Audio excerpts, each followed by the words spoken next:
Right, recording has started.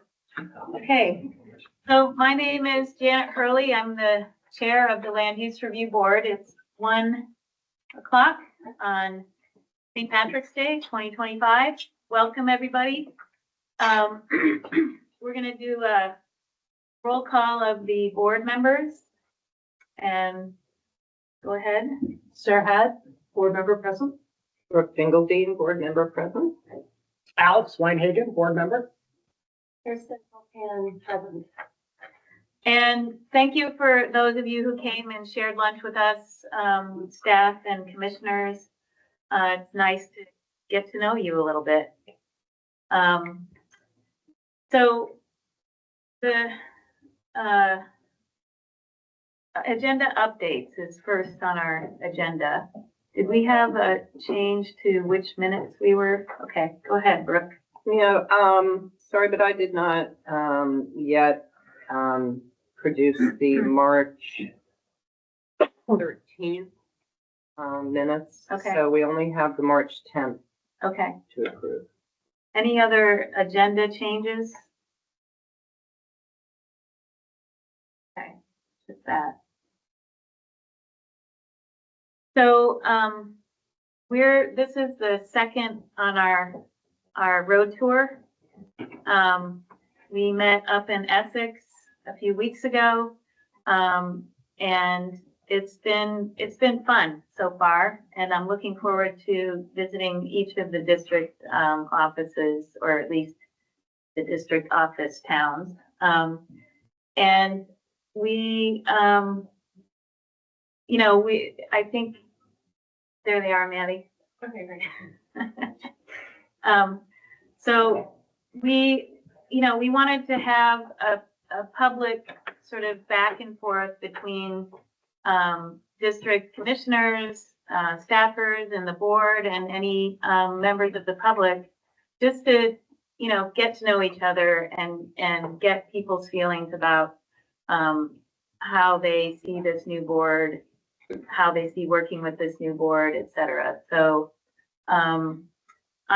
like I said, I'm Janet Hurley, the new chair. I live in Manchester. I came from the Bennington County Regional Commission most recently. Before that, I was the planning director in Manchester for a number of years.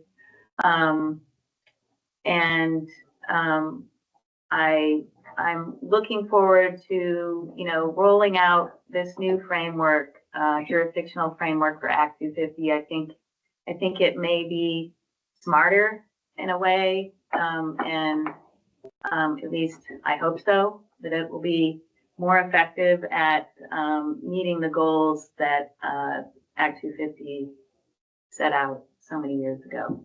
So, there.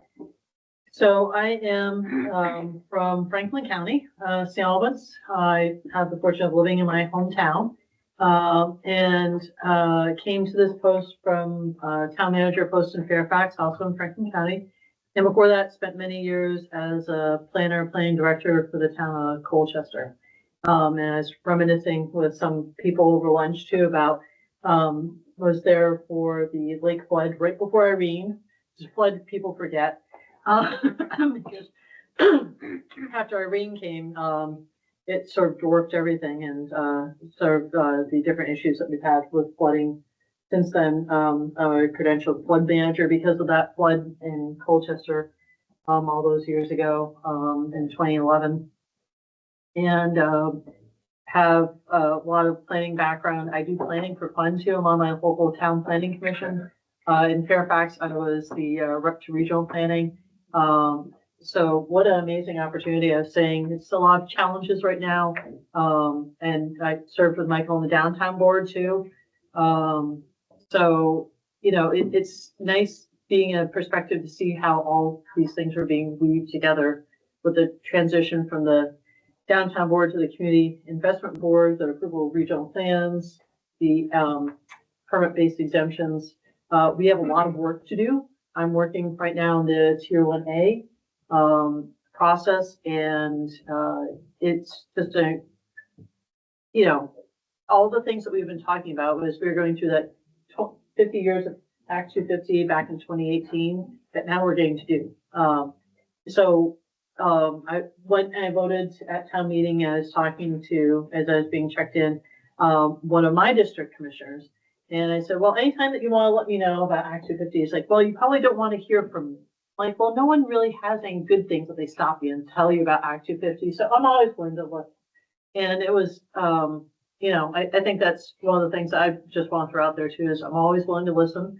I think that I speak for all of us. I think that's something that we all are trying to listen as much as possible, and yet hit the ground running too. So, thank you for having us here, sir. My name is Brooke Dingledine. I've been a land use and trial attorney in Vermont for 29 years. I have had the opportunity and honor really to represent all sides of permitting issues, whether it's a municipality, a large or small developer, or neighbors who are impacted by a proposed project. And I've also had the opportunity more recently to do work before the Public Utility Commission, basically has imported the Act 250 criteria into their permitting scheme. And so I feel a great responsibility, and I'm very honored to have been chosen to be on this board, because I think I bring the perspective of the user, the end user, to the mix. And I'm really here to listen, to make sure that all parties are heard. We have folks here with very diverse backgrounds by design in order to make sure that we consider all perspectives. My particular task at the moment is to sort of head up the appeals study, which is a topic of great debate for years, if not decades, in the Act 250 arena. And that is whether or not to make a recommendation to the legislature about retaining and staying within our appeals to the environmental division of the court system, or to propose something similar to the old environmental board model. So it's critically important that folks who have experienced one or both systems be engaged and help us to make sure that the components that we're proposing and the recommendations that we are making to the legislature make sense and really serve the folks of Vermont, because this is a very important area for our entire futures. And this gives us the opportunity to implement all of the issues that have arisen over time and have either been identified as problematic in terms of the pace at which these projects are processed, but also to make sure that folks have the opportunity and have a voice through the appeal system in a meaningful way, but that does not obstruct the process. So that's the balance, I think, of Act 250. And I think the appeal study is the mechanism that we have to inform the legislature as to how to proceed in the future with Act 250 permanent. And just to mention, because it is also studying whether to incorporate zoning into consolidated appeals, as well as the A&R appeals on their various permitting programs. So any information you have to share, I am a sponge. And we are looking at May as being a month of stakeholder meetings for the appeals study. Keeping in mind that we don't want to exhaust stakeholders with the tier work as well. We do need input, but we're trying to do so in a way that does not overburden folks' time and energy. Hi, everybody. So again, I'm Alex Weinhagen, excited to be on the board, just like the rest of them, and excited to work with all of you out in the districts and learn from you about the program. My background is actually in municipal planning. I was the town planner in Heinsberg in southern Chittenden County for about 22 years before joining the Act 250 team on the Land Use Review Board. And some of you may know me as well. I've been involved with the Vermont Planners Association. I'm currently the president of that section of what is the National Professional Planning Association, American Planning Association. My volunteer duty from, I think, our very first meeting is on two different projects related to Act 181. So Act 181, as you all know, is the law last year that was passed to reform Act 250, and it charges all of us, but especially this new board, with doing several studies and several rulemaking efforts. And so I'm going to be leading on the Tier 3 rulemaking, as well as the Forest Block Criterion 8C rulemaking. And so very interested to hear anyone's perspective about all of this stuff, but especially those two particular projects that we'll be working on over the next 6 to 9 months in order to meet our legislative deadlines, which are early next year. So my name's Kirsten Sultan. I come from staff.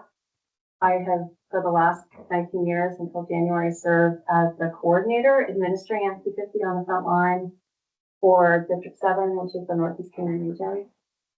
So I hope to bring all that experience and kind of staff context and administrative context to the board and in our work. My background is in civil engineering. I'm a 2E, and for almost the same length of time, 17, 18 years, I was in civil engineering consulting, and I had my own business for 3 or 4 years.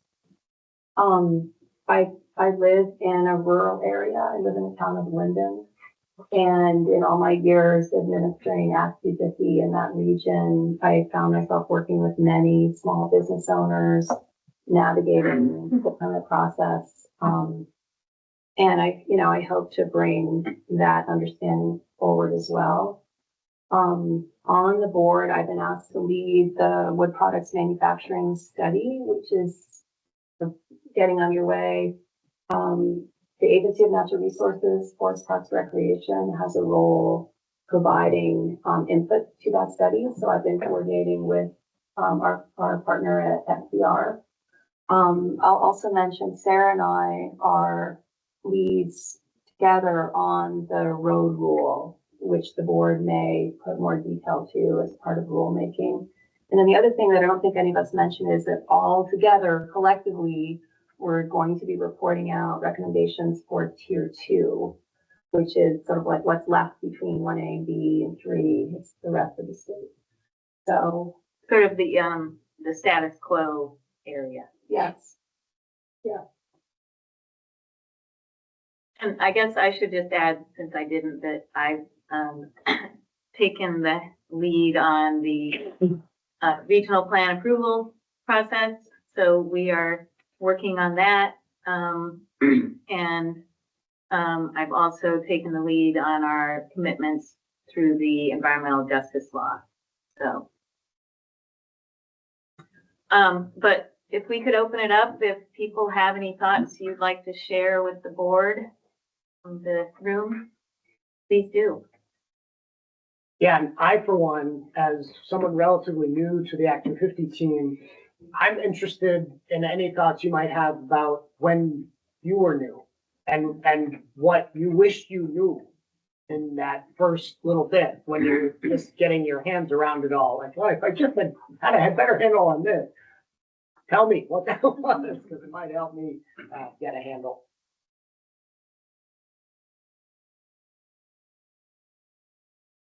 I gather you all sort of have lunch together, but do you think we could do introductions so we know who's Sure. in the room? That's a good idea, Annette. How about you start? I'm Annette Smith. I'm Executive Director of Vermonters for a Clean Environment. And I live in Danby, and I served on the Rutland Regional Planning Commission for more than a dozen years, and the Danby Planning Commission for about half a dozen years. And I deal with issues of concern to Vermonters that involve A&R permits at 250, and I've been doing a lot of PUC work in the last few years. Tracy Porter, and I'm just here with Annette because I have concerns about a pit in our town that It's destroying it. Mike? Comes to me. Yeah. I'm Michael McDonough, District 8. I live in Bennington.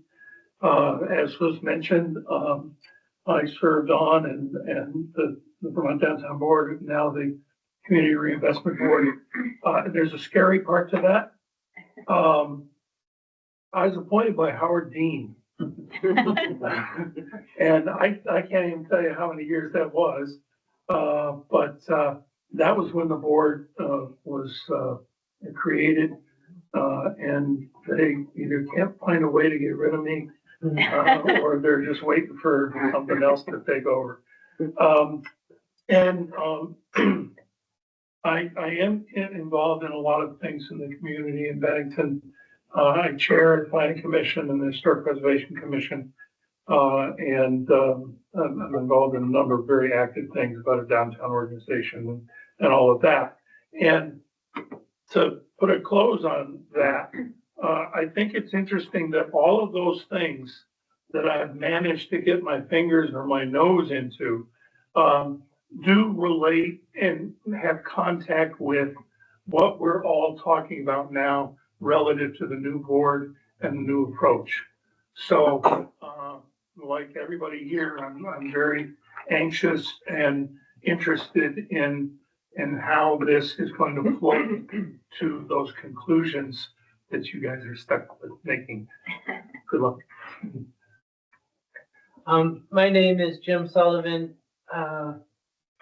I guess I'll just, to get to where I am now, I moved to Vermont in 1986 to take a job as a planning director in Manchester. And then after a few short years, I moved to the Bennington County Regional Commission, where I worked for the next 33 years or so. And I retired a couple of years ago. And when you do things like that, you get asked to be on other boards. So I'm an alternate on the District 8 Commission now. Everybody, I'm Devin Neary. I'm the Executive Director of the Rutland Regional Planning Commission. We are your humble hosts today, so thank you all for coming. We are very in tune with all the changes being discussed today, and we're going to talk a little bit later about our own regional plan update as well as our future land use map. And then laying beside me is our lovely office dog Kippa, and she responds very well to pets and treats. So. Hi, I'm Samantha Page. I'm a planner with the Bennington County Regional Commission, and I've been leading our future land use mapping efforts at BCRC. So we'll also be sharing a little bit about how that process is going for us. And I'm Bill Colvin. I'm the director of the Bennington County Regional Commission.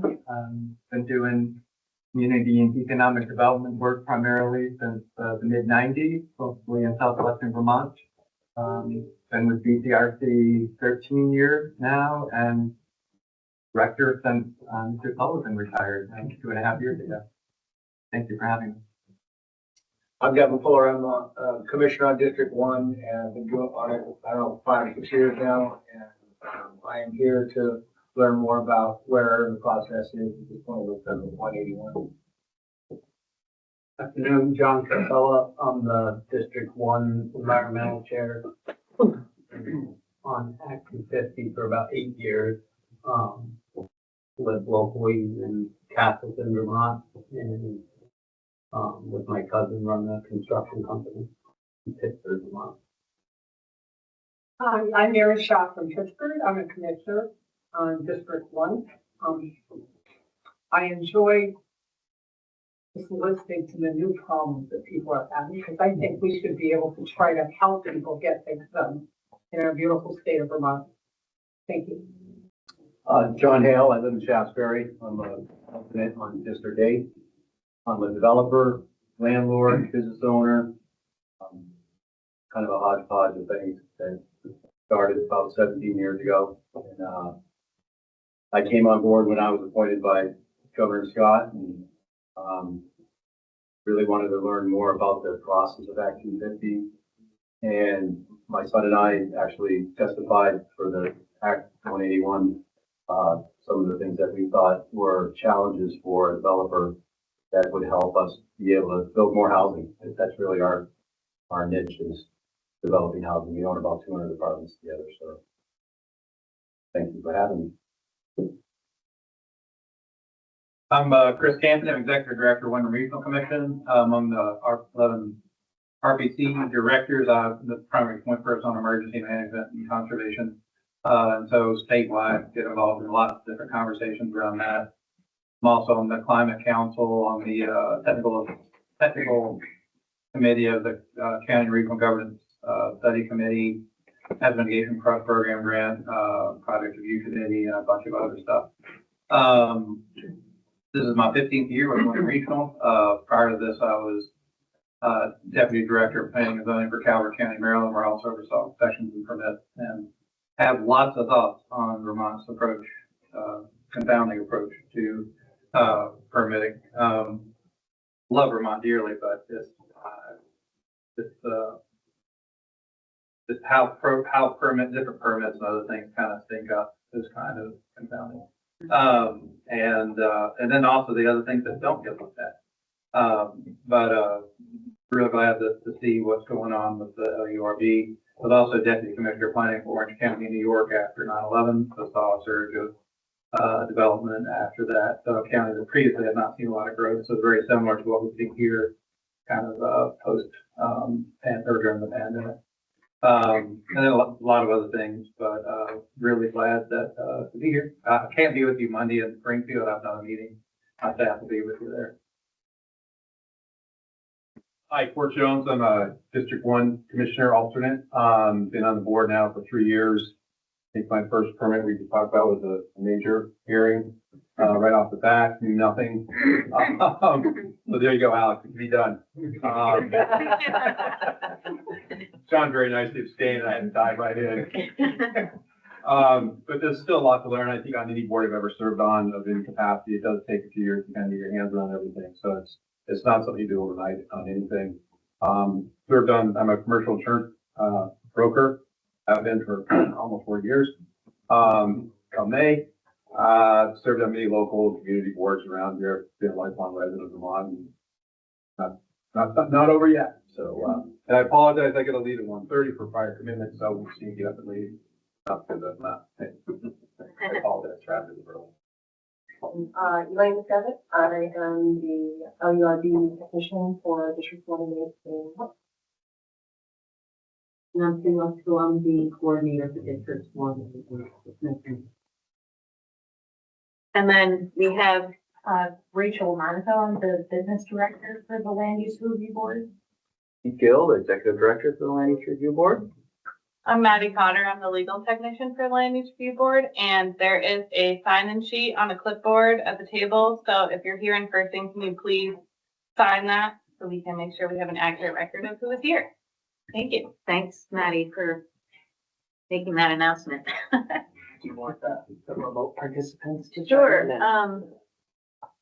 Who do we have visiting us from far away that would like to introduce themselves?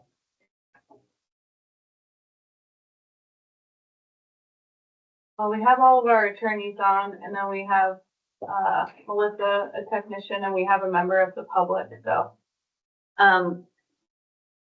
okay. Anybody that is online, would you like to say anything? You don't have to. I'm Allison Stone. I'm the general counsel. I'm a bit under the weather today, so I'm not there. Sorry, I can't be there in person, but nice to see everybody from afar. Hi, and I'm Rebecca Shalafeld. I'm the new staff attorney with the Land Use Review Board. I've just started in January. I think I've met some of you in one of the staff meetings. Hi, everyone. Jenny Ranas, Associate General Counsel for the legal team. Just excited to see everyone, and don't ever hesitate to reach out if you have questions. Thanks.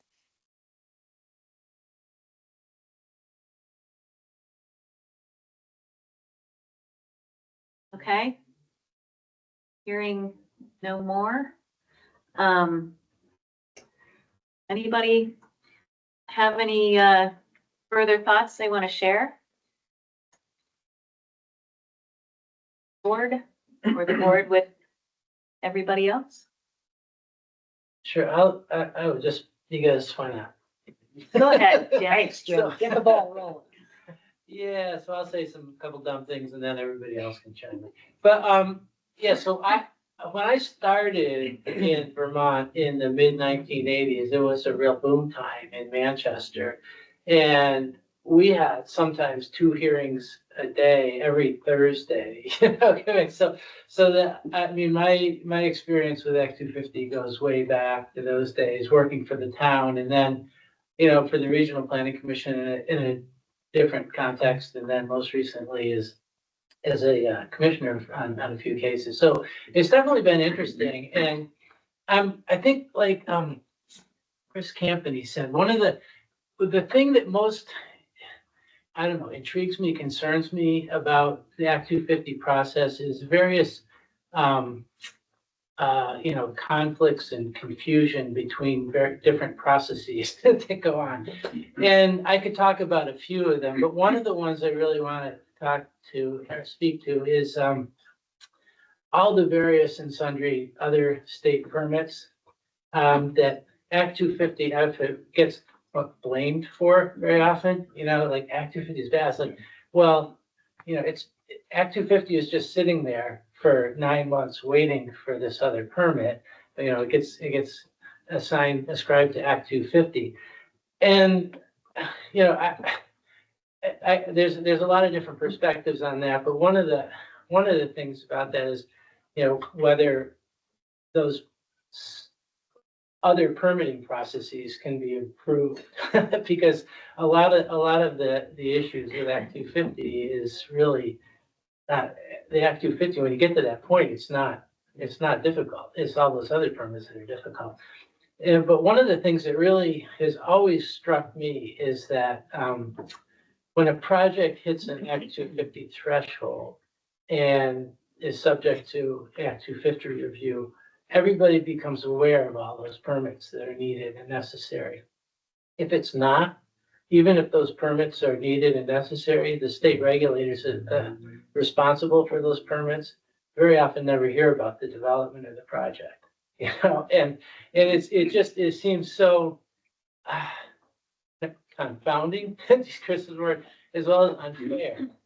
That because a project hits this Act 250 threshold, everybody pays attention to it and everybody jumps on it and reviews it and comes up with permit conditions that they ostensibly should be doing anyway, but it never gets to them unless it is Act 250 threshold. That's just one of the things, but that's one that has always troubled me. I agree with that, Jim. Let me just respond a little bit, because I have shared your frustration for 29 years helping folks. And I do agree that Act 250 ends up being, I guess, for lack of a better term, a scapegoat to some of the other permitting processes, because, can't get Act 250 until you have the underlying other permits.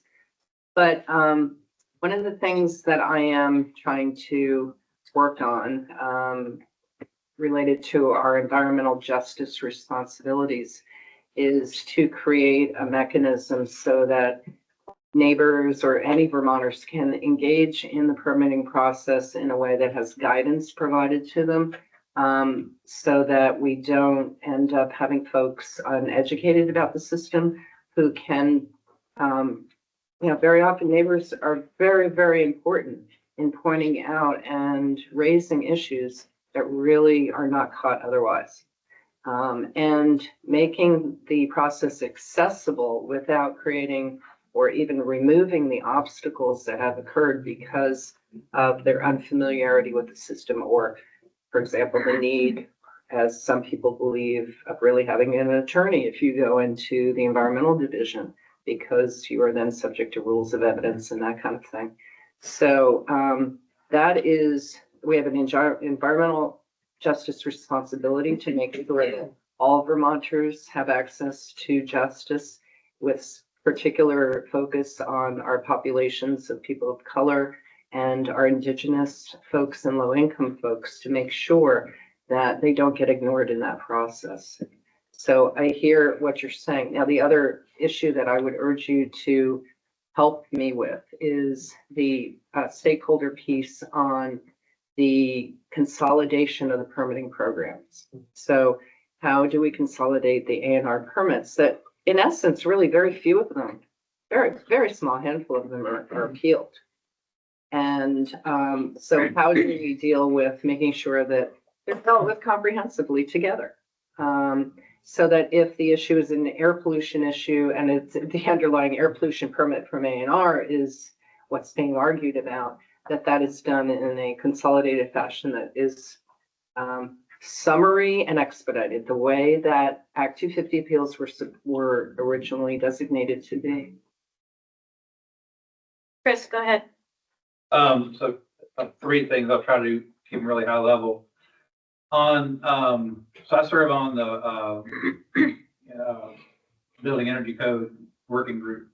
And it was fascinating serving on that group because even the legislators who were on that working group who wrote the legislation didn't realize we don't have building codes for single family or detached residential in Vermont. And so part of our task was to figure out how do you actually get people to comply with the Building Energy Code when there's nobody looking, right? And my biggest concern, frankly, was I oversaw inspections and permits in Maryland, and it was really helpful, I think, to the builders. I know some may argue about this, but to actually have somebody take a look at what's going on before you seal up a wall. To make sure that you're not, that you've not missed something that's going to cause lots of either monetary or health damage down the road. And the reason why I'm bringing this up is it is amazing to me what can get built in Vermont with no site plan review whatsoever. I mean, the most basic of like, where's the driveway? Where are the limits of disturbance? Where's the septic and well? And what are the other existing site conditions? Right? Because you can build a house in Vermont with just pulling a septic and well permit and nobody's looking at that.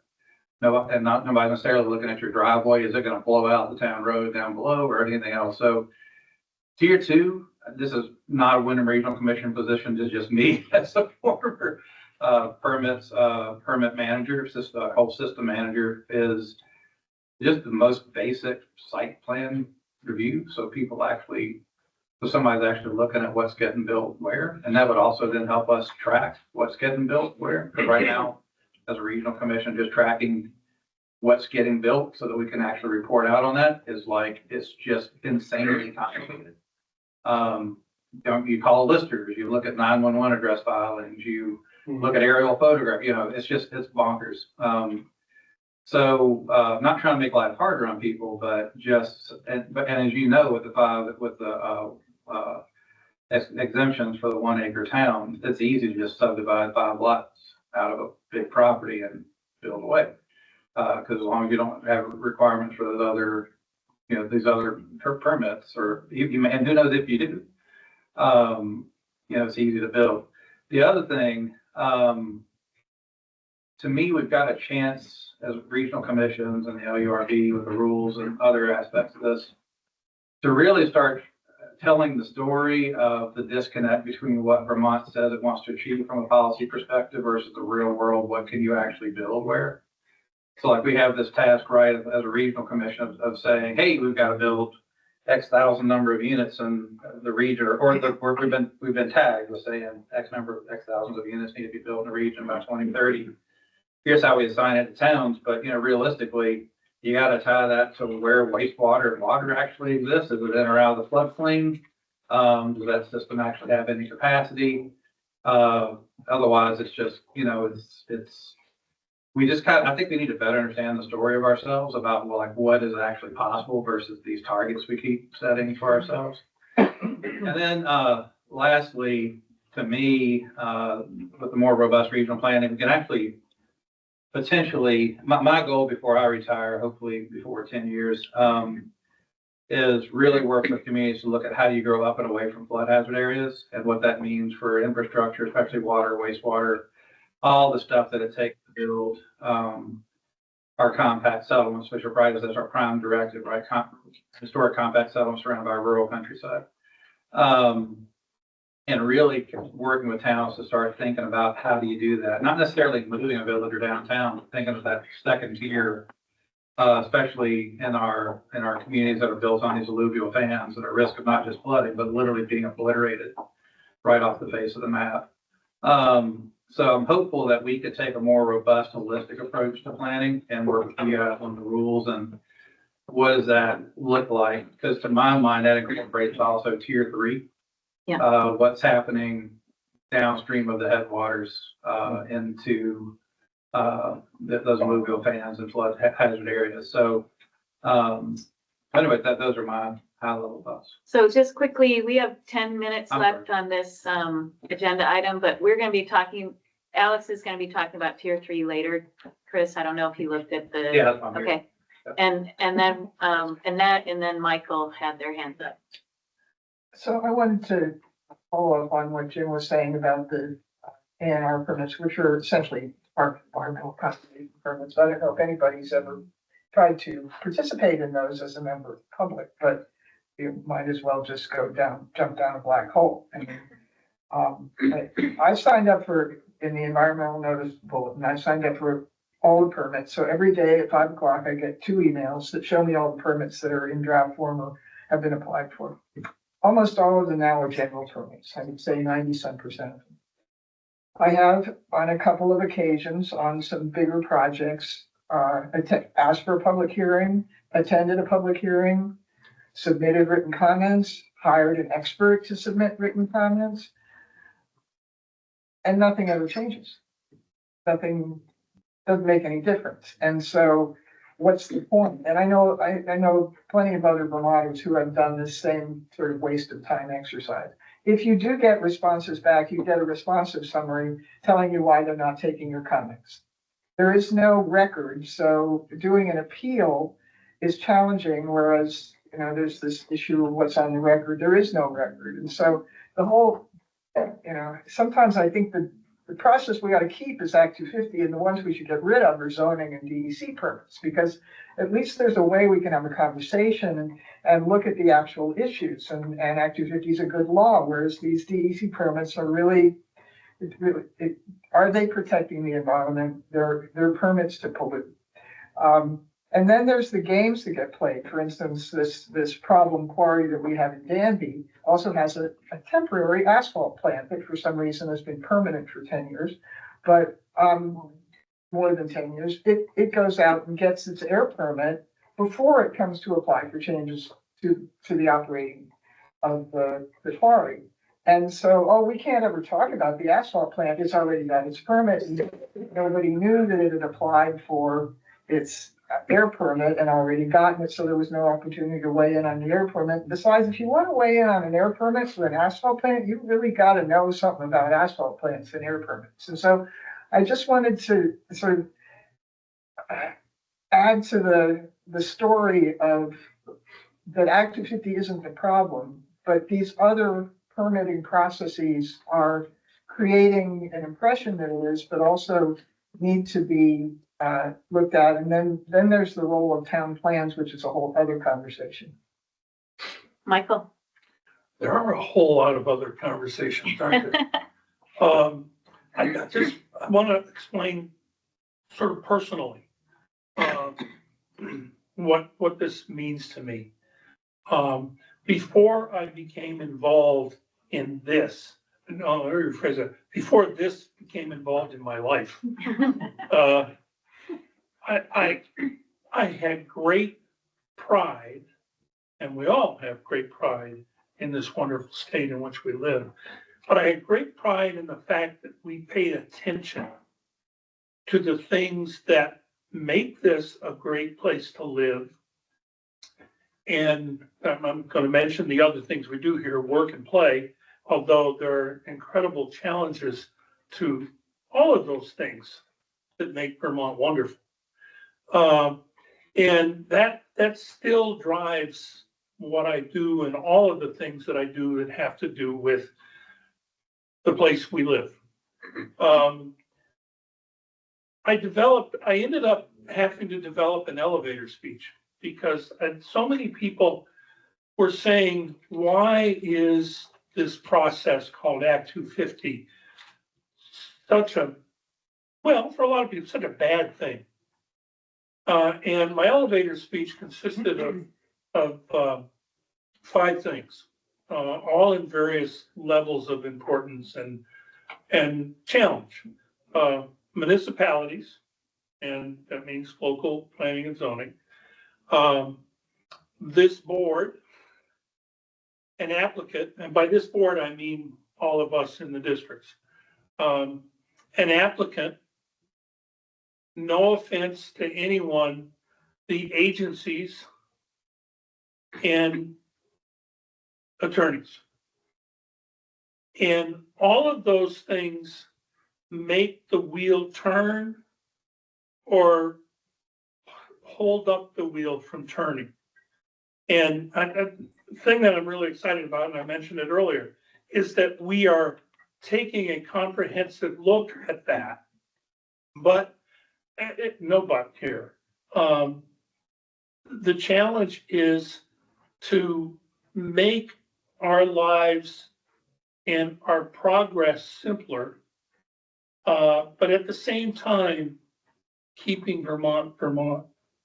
And I know that regardless of where we stand in the process, we all share that. And that's the real challenge. So I'm on board with the effort, although I had my doubts in the beginning. We're all going away. But I'm just really uplifted by the chance that we have before us to make it all work. Thank you.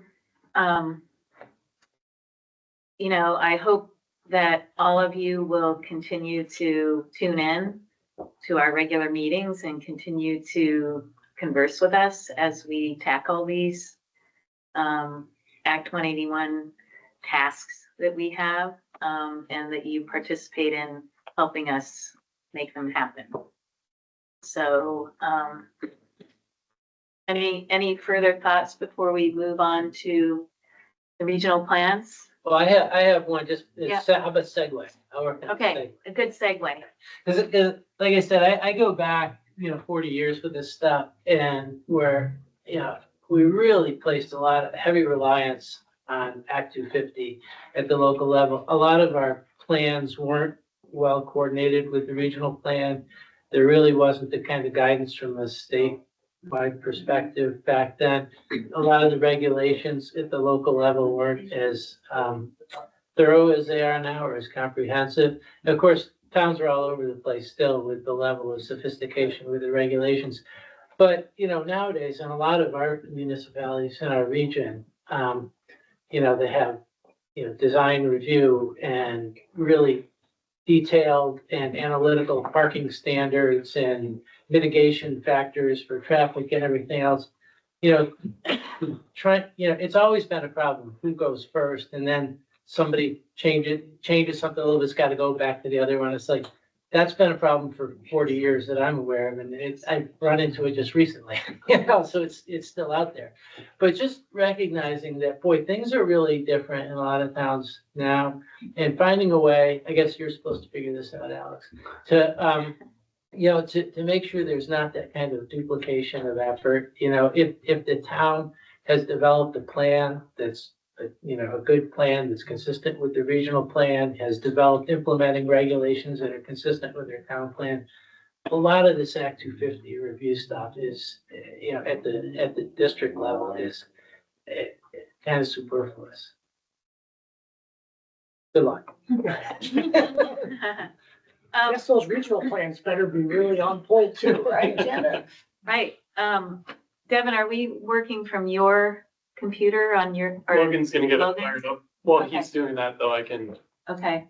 Oh, there And he is. then, while Logan's doing that, Samantha, you have a computer or? Yeah, Okay, I do. So, Should I join the team? yeah. Yep. And if you So, just want to share your opening slide, I'll start. And we can, okay, go again. I think I'm gonna need, access from the organizer or mhm.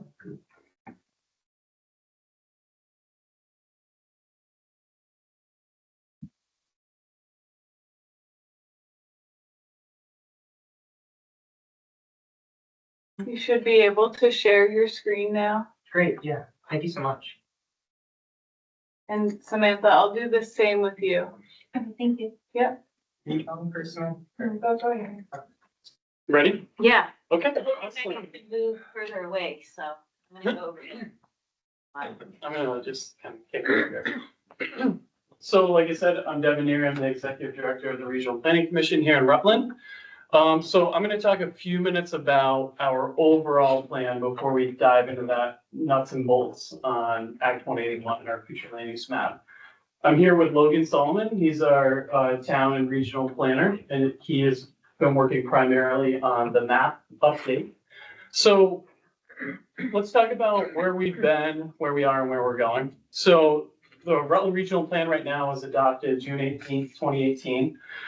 That was a readoption of an older plan. So we're currently working under a plan that is referencing data and policies that are really over 8 years old, more like 10 years old. So, you know, we forecasted this update that is slated for May of 2026 several years ago. And we wanted to really provide a comprehensive rewrite that looked way different than what we have now for this upcoming plan. So in October of 2023, actually, we kicked off this regional plan rewrite with a staff retreat. And at that retreat, we hired an engagement specialist to really lay out a pathway for how do we better reflect the priorities of the Rutland region in our plan while still complying with all the statutory requirements, and making sure that we really balance growth and conservation. So in 2023, we created a vision that this will be a collaborative guide that will shape a healthy, equitable, and resilient region. And that sort of formed the core of our plan. And from that vision, we really charted a course that puts land use at the heart and center of this plan and splits at planned growth and rural conservation and trying to balance those two out. We believe in Rutland County, like most places, this is really our moment and we have a chance. Rutland has so many good opportunities and bones for significant future development, but without compromising the thing that is most valuable in the Rutland region, which are our natural resources.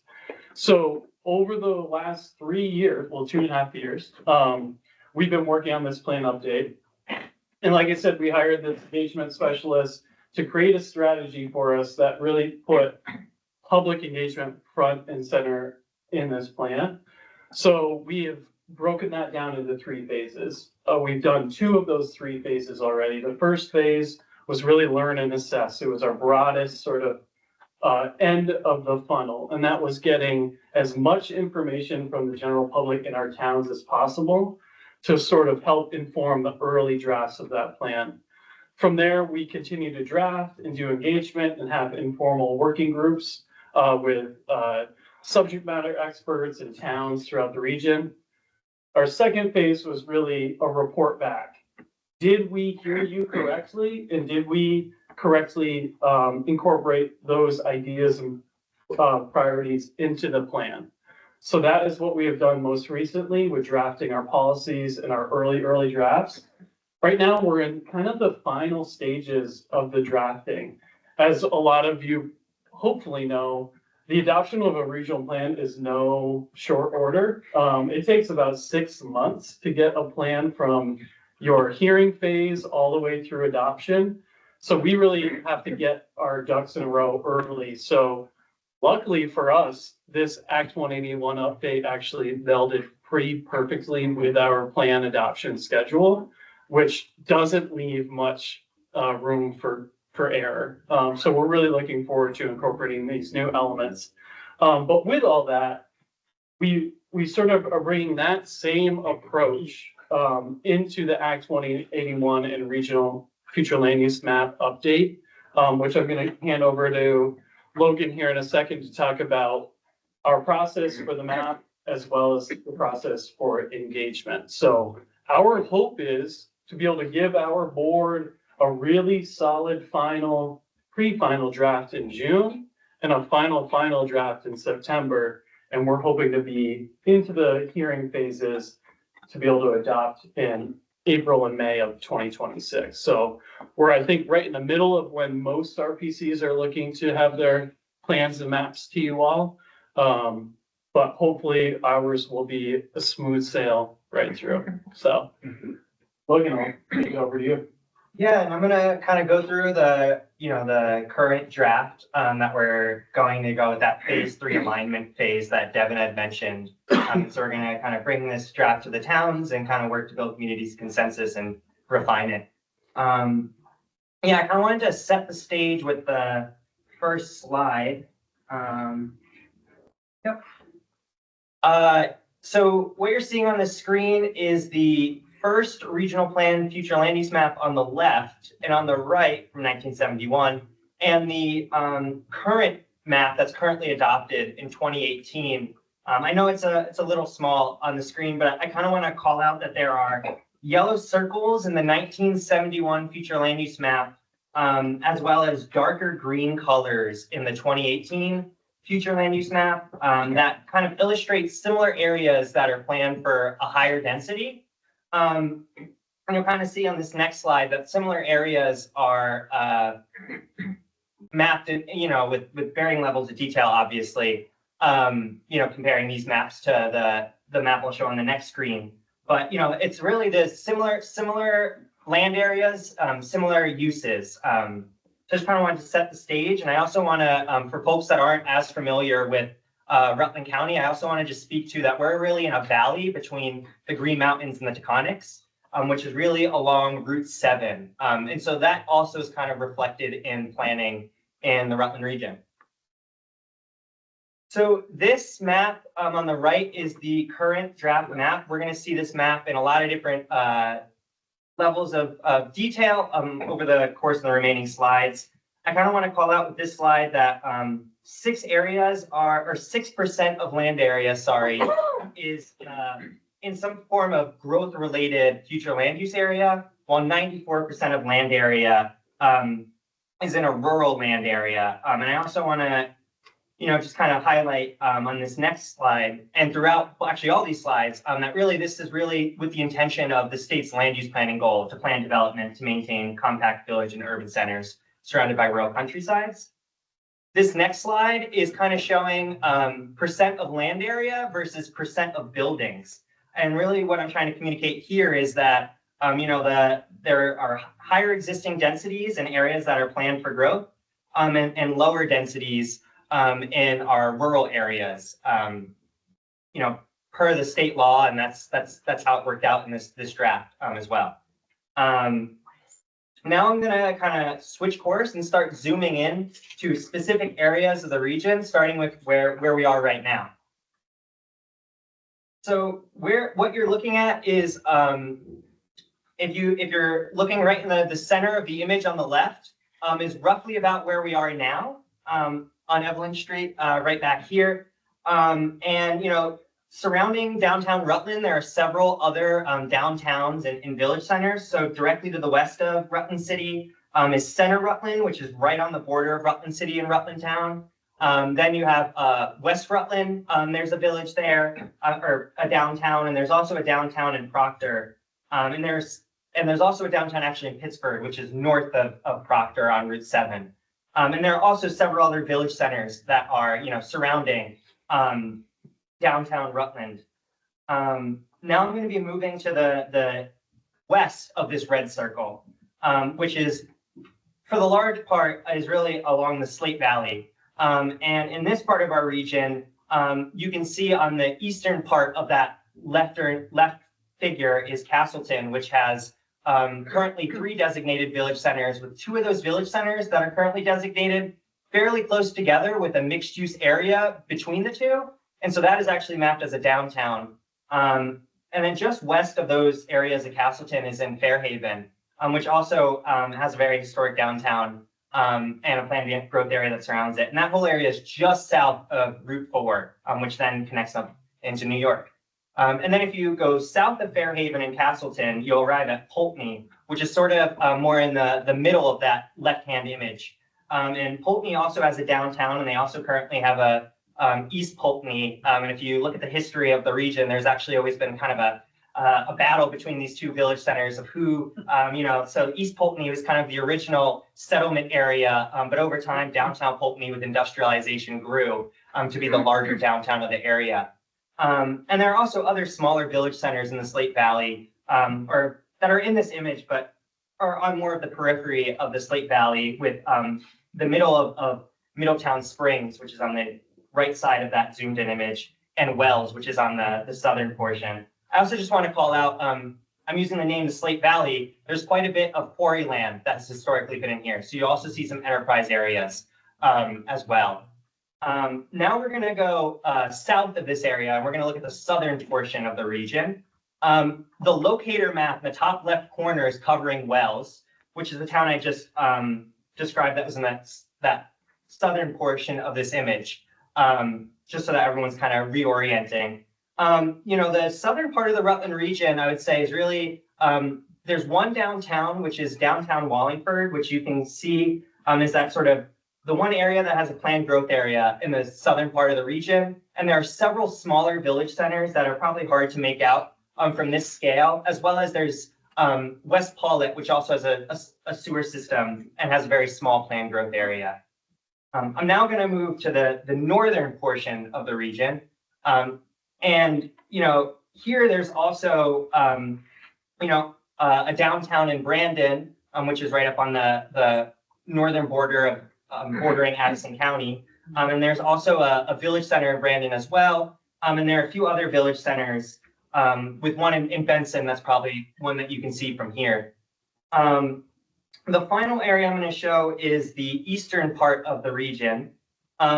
And this is really, going back to the Green Mountains, steep slopes are a real concern, development constraint in this part of the region. And there's really the area with the most development potential is really in Killington, along Killington Road, really. And so that area, and there's also a resource-based recreation area as it relates to the ski area right there. And so, yeah, that is kind of a brief overview of the current draft map that we're then going to take to towns and work to build community consensus and refine. But thanks so much for the time to present. Yeah, and one thing I want to add, in this engagement process for us, we really wanted to have, knowing how our towns and planning commissions operate, wanted to have a fully drafted map to share with them to react to versus saying, hey, let's build this from scratch. Because the methodology created by VAPTA for developing these maps are pretty clear and pretty prescriptive. So there's some variation that can happen, but overall, it's fairly locked in based on the statute. I think one thing that is so important for us as we talk about percentages and who are the, often these conversations sort of land on who are the winners and losers, and we really don't like that rhetoric because that's not necessarily how it is. There aren't losers because it's really hopefully business as usual for those who are outside of those planned growth areas. But for those within the planned growth areas, based on the current designations, and correct me on the data for this, Logan, but it is only 1%, 1.5% of the region. Mm-hmm. Through this new methodology, we're more than doubling that, and to include 40% of all buildings in the region now within the planned growth area. So this methodology, while those pink areas look so small, they really are expanding our ability to seek, hopefully, future Act 250 relief. Definitely for housing, hopefully further for 1As in our bigger towns and cities to really be very impactful. So that the map doesn't tell the whole story at the regional scale, which is why zooming in on these town meetings will be so important to really understand, hey, we have a housing target of nearly 16,000 units by 2050. Where are they going? Well, the vast majority are going to go in these pink areas, but they can't fit all of them. So that is our charge along with developing this map, is figuring out exactly what that breakdown is. And we're now on our 11th iteration of the methodology for our housing breakdown. But we're confident that with these expanded Act 250 exemptions in these expanded areas, there is a path forward. So. Thank you both. Yeah. Thank you. Great, thank you. So I'll do just a brief intro on BCRC's perspective. We were not as fortuitous in the timing of the adoption of Act 181 as was Rutland. Our plan was set to expire in May of this year. So we did about a year and a half ago, nearly 2 years ago, undertook an adoption process for our town plan, which was adopted in November of 2024. And it fell kind of in that odd period between the passage of Act 181 and the creation and sitting of the Land Use Review Board. So our plan is Home Act compliant, but obviously lacks compliance with any of the Act 181 guidance and requirements. So since that time, and we told everybody along the way, we're going to adopt a new plan in late 2024 and immediately go launch back into the process to develop and adopt a new plan. We will be on the kind of tail end of this process, hoping to get something second quarter, perhaps, more likely third quarter of 2026. So hoping not to bump up too close against the December 31st, 2026 deadline, but we will be certainly well beyond where Rutland is. So since that time, Samantha has really led the charge since Janet's departure in kind of picking up the future land use mapping for BCRC. We've gone about it a little bit differently than Rutland in that we've been kind of going a municipality at a time, but actively engaging. Coming with drafts for them, and which by and large have not changed dramatically based upon any discussions with the communities. As Devin said, the kind of guidance was pretty clear going in. So, but we've gleaned a lot from that process, continue to learn from that process, and Sam will kind of give you a little more detailed update on what those discussions have led to in our region. Yeah, thanks, Bill. So just to sort of add a little bit to what Bill was saying about our timeline, this sort of update we're doing to the regional plan as a whole is in progress, and our future land use mapping effort is very much in progress too. We're looking to some, we're in our future land use mapping outreach, we're meeting with all of our planning commissions right now. And then we're looking to do a more general public community engagement effort beginning this summer and into the fall. So right now we're doing our planning commission meetings, and we're hoping to wrap those up by the midpoint of this year. And then we're thinking about community engagement through a couple of different lenses. We're hoping to connect with people at a variety of public events in the Bennington region this summer and really meet people where they're at and let them know that this process is unfolding, and try to get feedback from them about how they see their region changing or developing, or what they don't want to change.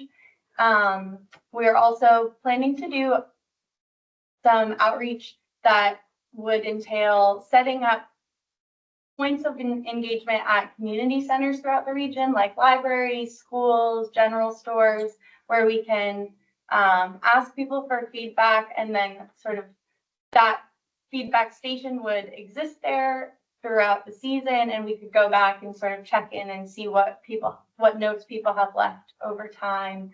And then we'll have a survey to connect with people through hard copies or online too. So trying to cast a wide net as we embark on this more comprehensive update to our regional plan. And then when it comes to our future land use map, as Bill said, we are going municipality by municipality. So we've done about 6 right now. I've met with 5 planning commissions so far. And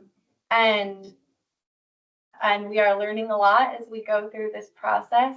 There's sort of always in progress, even before and after and during each of those planning commission meetings. But I'm going to highlight 2 that we can look at a little bit more closely just to give a better sense. So this is Bennington, and also in the center is the village of Old Bennington. Here, I'll point it out. Oh, thank you. This is Old Bennington, this Correct. funny little shape in the middle. Yeah, and the white shape in the northwest corner is North Bennington, and we haven't developed their map yet, so that's why that area is white. But yeah, so Bennington has a downtown designation right now. It has a growth center as well. They've expressed interest in a neighborhood development area sort of prior to all of these changes taking place. And so in line with the statute, the methodology, and their planning documents, this shows an expanded downtown area, an expanded planned growth area relative to their current growth center. The transition areas that we drafted were one area where the conversation with the planning commission was really helpful, because we had included one other one to the west that they thought actually didn't reflect an area that they wanted to see further developed. There were some adjustments to boundaries. They suggested adding one to the east. And so that conversation and back and forth with the planning commission was really productive in sort of shaping the future land use map that they want to see at a regional level, while still keeping in line with the statute and the methodology.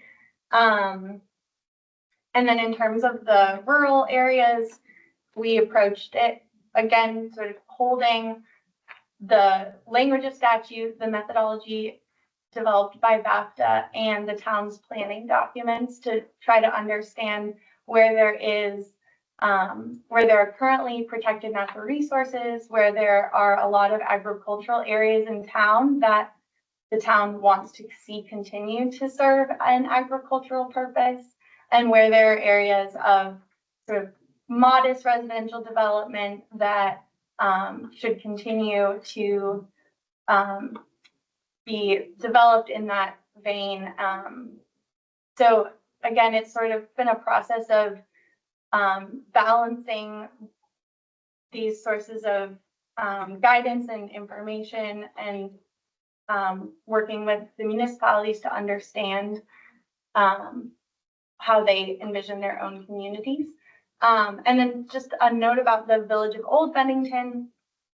I just presented to them last week, so this could possibly change, but they don't have any designations right now. And they were excited about the idea of having sort of lower barrier to entry for designating a village in their community, and for the acknowledgement of the historical significance in their community and what that might mean for sort of getting added to this regional map as a village center potentially. And so that was an exciting conversation, and I think nice to be able to share the intent of Act 181 and seeing it start to be reflected in some of this mapping process.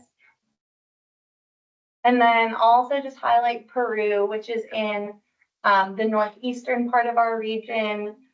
Peru is very rural. So the village center and village area that we drafted with them reflect a current designated village center, and then sort of the what is in Peru, relatively higher density, sort of in the surrounding neighborhoods. Peru has what we expect may be the only resource-based recreation area in our region at Bromley Mountain. And so that's in the light green. And then Peru is home to a significant amount of Green Mountain National Forest land. So that really shaped a lot of the decisions about rural conservation in this community. There are a lot of agricultural land that's in the current use program. And then there are a couple of clustered neighborhoods where there has been subdivision developments over the years. And so it really makes sense to keep some of those areas in rural general because there is a relative density of housing development in certain pockets in the town. So again, I brought this to Peru recently and we had a good conversation about whether certain boundaries reflected their own understanding of different land use areas in town, and it was a productive dialogue. Sam, before you move on, can you talk a little bit about how Landgrove to the east? How they align. How they align, So I haven't gone back to Landgrove since presenting to them in January, but I was sort of pleasantly surprised by how they were lining up. And some of that is because Landgrove also has land in Green Mountain National Forest on the northern and southern ends of the town. So some of that is kind of their rural conservation for some of the same reasons. And then I think, there just seems to be kind of a natural overlap in like types of land use around agricultural uses, sort of patterns of floodplains or river corridors too. So it looks like pretty good. I think we'll probably go back to Landgrove and maybe make a few adjustments. But yeah, it's been really interesting to see how communities are starting to line up as we fill in more of them. Thank you. Thank you both. Yeah, go ahead, Mike. I just want to interject something, and it's a blessing and a curse. Sam and BCRC are also in the process of concurrently helping us, Bennington, reinterpret our town plan in a major way in terms of what it says and how it communicates what it says. So it's kind of a blessing and a curse. We're looking at both of these things at the same time. So they're obviously influencing each other. But on the other hand, Sam, I don't know how you're keeping track of regional plans and a town plan. I was hoping you weren't going to be here, so you didn't. Well, I can say the same thing about but it's really been an interesting exercise. And we're making progress. Yeah, and I think to that point, we met with Bennington and Landgrove and Manchester early on because they're all doing town plan updates. And it did spark some interesting conversations about sort of how these plans inform local future land use plans and inform zoning. And then as those things evolve, like, will they be in sync or out of sync? And they've been good conversations. Yeah, just to expand, I was going to mention something similar. I think it's been illustrative to us to have those conversations about the regional maps versus the municipal map versus the actual zoning map and kind of the interplay among them. I really think, to Mike's point, it's been more of a blessing to help us kind of hone our own understanding of these processes and how they interplay. So I do think it's been much more of a benefit than a hindrance at this point. Absolutely. Can I ask you a question? Yeah. And you guys probably are gonna understand why I asked this question. What happens if we don't establish a town plan by the deadline that's established? Or a regional plan? Yeah, well, the regional plans require the towns to have plans, is that correct? No. That are in? No. Okay. No. All right. You probably know why I asked that question. Annette. So along those lines, I'm curious how the town plans interact with with these future land use maps. I'm used to seeing commercial industrial areas. So that's not in these maps. How does that fit into Is this a top-down telling the towns how to do their maps, or is it, how do you incorporate commercial industrial into these other maps? Yeah, this is definitely not a replacement for a town zoning map by any means. And that map will still have function, regardless of the regional plan map. We've used both town future land use maps and town zoning maps as a sort of gut check against our own regional plan to make sure that there aren't huge discrepancies there. And most often they align. So I guess my question For was, the what zone- happened to commercial industrial? Does it not matter in this? yeah, it's not a category here. And I think it's a little bit apples to oranges to compare a zoning map to the Right. future land use map in terms of like the function. Because those industrial manufacturing zones that you're describing fall within the planned growth areas and downtowns, within the future So they're land use map. incorporated into those planned growth. Yeah, Yeah, and exactly. some will be in these enterprise areas Yep, as well. exactly. Yeah. And did that answer your question? I was gonna add that one conversation we had with Bennington was that if there are categories that they feel are missing and they want to sort of add for their local municipal plan land use map, that they're welcome to do that. For example, we had a conversation about public open space, and there are some parks in Bennington's planned growth area that they might want to specifically identify as public open space in their town plan land use map. And so they might choose to sort of do That that. wouldn't locally. necessarily get carried over to what you guys are doing. Correct. Thank you. Chris? Just one more comment. I think that, the juxtaposition of these two processes have allowed us to see where there's integration and collision. Because, it's one thing to look at, land use in a town plan, but then be able to have the benefit of looking at how that land use interacts with the broader. And so having those two things on our plate right now is really positive. Yeah. Chris? So you'll hear from, Winter Regional on Monday, but one thing I just want to note is, planning mercifully is an iterative process.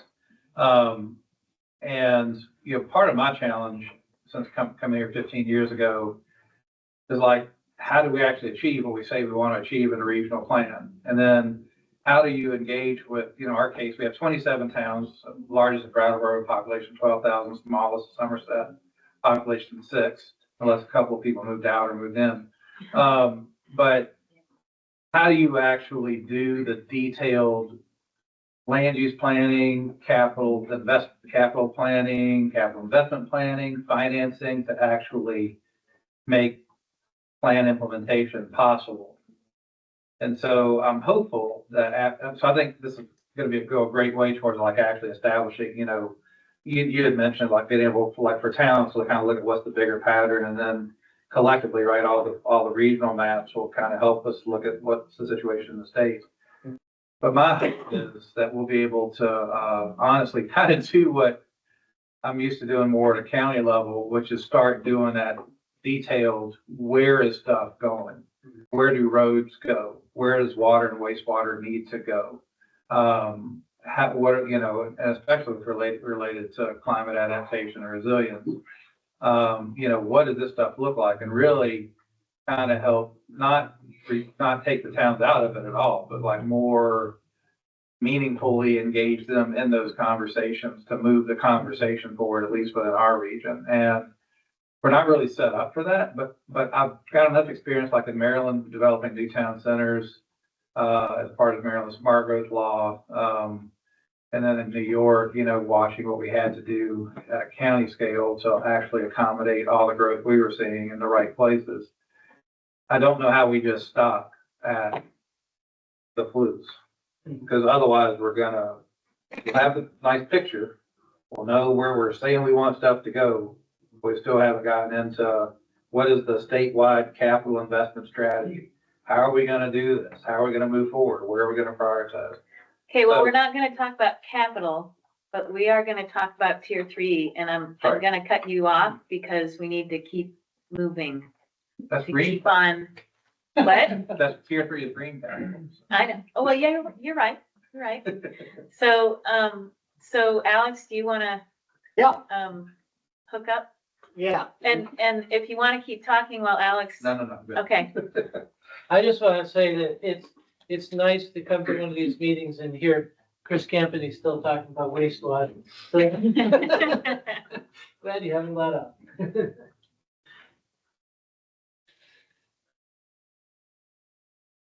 We'll say, we've got a project with UVM, we're mapping all the wastewater systems in the state where they actually run. Students have put about 2,000 hours into it so far. And that'll be done in June. Okay. Is that through, UVM is Institute for Rural Partnerships. okay, yeah, So if you overlay that with their zoning atlas and their flood mapping, it's gonna tell a pretty horrifying story, but it's a story that we have. okay. Is Billy coming? He's here. Oh, there you are, sorry. So, thanks, Janet, and, thanks to all of you who are still sticking around. Understand for those who can't. Again, my name is Alex Weinhagen, and, as I indicated earlier in the meeting, each of us volunteered to work on a particular piece of Act 181, and I volunteered to, lead a little bit on the Tier 3 rulemaking effort. And that effort is led by this board, but is very much dependent on and in coordination with the Agency of Natural Resources, who we were impugning earlier, Billy, when you weren't here yet. So listen to the minutes, but Not uncommon. right. So so this is Billy Coster, who's the Director of Planning for the Office of Planning for Agency of Natural Resources. Billy, there's a chair up here, so that you can be sort of more front and center. And Billy and I have a little bit of a 1-2 punch with this presentation in that I'm going to give a basic overview of what Tier 3 even means and what this board is charged to do with it. And then Billy, with the help of his staff and the folks, the GIS experts that helped ANR, they put together an actual web viewer that's not fully ready for prime time yet, but is getting there. And so we're going to use that to show you some of these resource areas as ANR understands them as best we can today. So first things first, let's walk into Tier 3 and understand what it is. Again, this is not, we're not decision making right now. This is me trying to educate the rest of the board and anyone else who wants to listen about what our charge is under Act 181 for Tier 3. We will be having a more in-depth work session at our Thursday Land Use Review Board meeting on this same topic as a follow-up to this meeting. Another public meeting, you're welcome to attend via Teams or online or what have you. And so here we go. Okay, so one of the charges for Act 181 was to transition from our current jurisdictional model to, let's see if I can get rid of this toolbar. Okay, won't let me at the moment. Anyway, so our task is to transition from our current jurisdictional model for Act 250 to a new one. And right now, and for ever since the inception of Act 250, jurisdiction has been determined by size. Larger projects are what Act 250 is really set up to review. And you know, that means different things in different towns, whether it's a 1-acre town or a 10-acre town. But it's really been focused on the size of projects. And Act 181 refocuses that to still consider size, but to also begin to move in the direction of location based jurisdiction, which is more about where the project is. And so we've heard a little bit of that in the regional planning conversations about places where we might want Act 250 not to be a factor at all, where we have areas planned for growth with infrastructure and regulations that appropriately manage that growth at the local level. So I think it's important to remember as we talk about this, especially Tier 3, that Act 181 was not the end point. This is really the first step in the Act 250 reform process in my mind. And it took us 7 or 8 years to get to the first step from when the original Commission on Act 250 put forward its recommendations, but it is still just a first step. This board will be reporting out on multiple matters early next year. And then in 2029, we will be reporting out again sort of on the whole shooting match. How is it actually gone with these tier-based structures and such? So again, first step, but here we go. So the tiers, what are they? There are 3 of them. And tier 1 is a lot of what you heard a little bit ago with the RPC conversation about planned growth areas.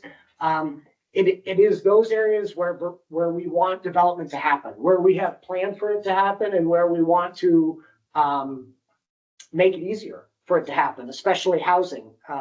And it also reflects areas in which, as Jim mentioned, municipal planning has caught up from the early 70s. And there are reasonable regulations to guide positive development in those areas. The map that you see on this page is where the current designation areas are. So the village centers and the downtown designations and the growth centers, not necessarily where all the tier 1 areas will be, but basically the seeds where the tier 1 areas could be and could grow a little bit from. Interestingly, it's less than 0.5% of Vermont's land area. So I think it's important as we talk about the intent of Act 21 to balance removing some Act 250 jurisdiction in some areas and increasing it in others, that the areas that we are going to potentially remove Act 250 review from are a tiny slice of this state. But what I'm here to talk about is tier 3, which are important natural resource areas where the legislation says we actually want to increase Act 250 jurisdiction. We want to have more review potentially in order to ensure that those areas receive the protection that they need, as Mike said, to keep Vermont, looking and operating the way we all become accustomed to and love. Tier 2, this is not in order because tier 2 is the leftovers. It's everything else, right? Tier 1 are the areas we want to promote growth.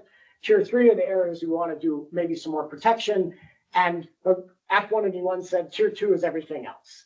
And there's some questions about intent, about how much of Vermont each of these areas was meant to occupy, and we can get into that. So for tier 3, again, the purpose of creating this initial slice of location-based jurisdiction is to ensure the protection of critical natural resource areas. And this is not foreign to the Act 250 experiment that we've been underway for over 50 years, right? In the current Act 250 law, we already have location-based jurisdiction for any development above 2,500 feet in elevation. So this is like the original tier 3 area under Act 250. To be clear, the way the statute is organized, it is not a tier 3 area. We will be mapping other tier 3 areas, and this will remain sort of sacrosanct as its own jurisdictional domain. But it's just an example, and the map on this slide shows you where those high elevation areas are.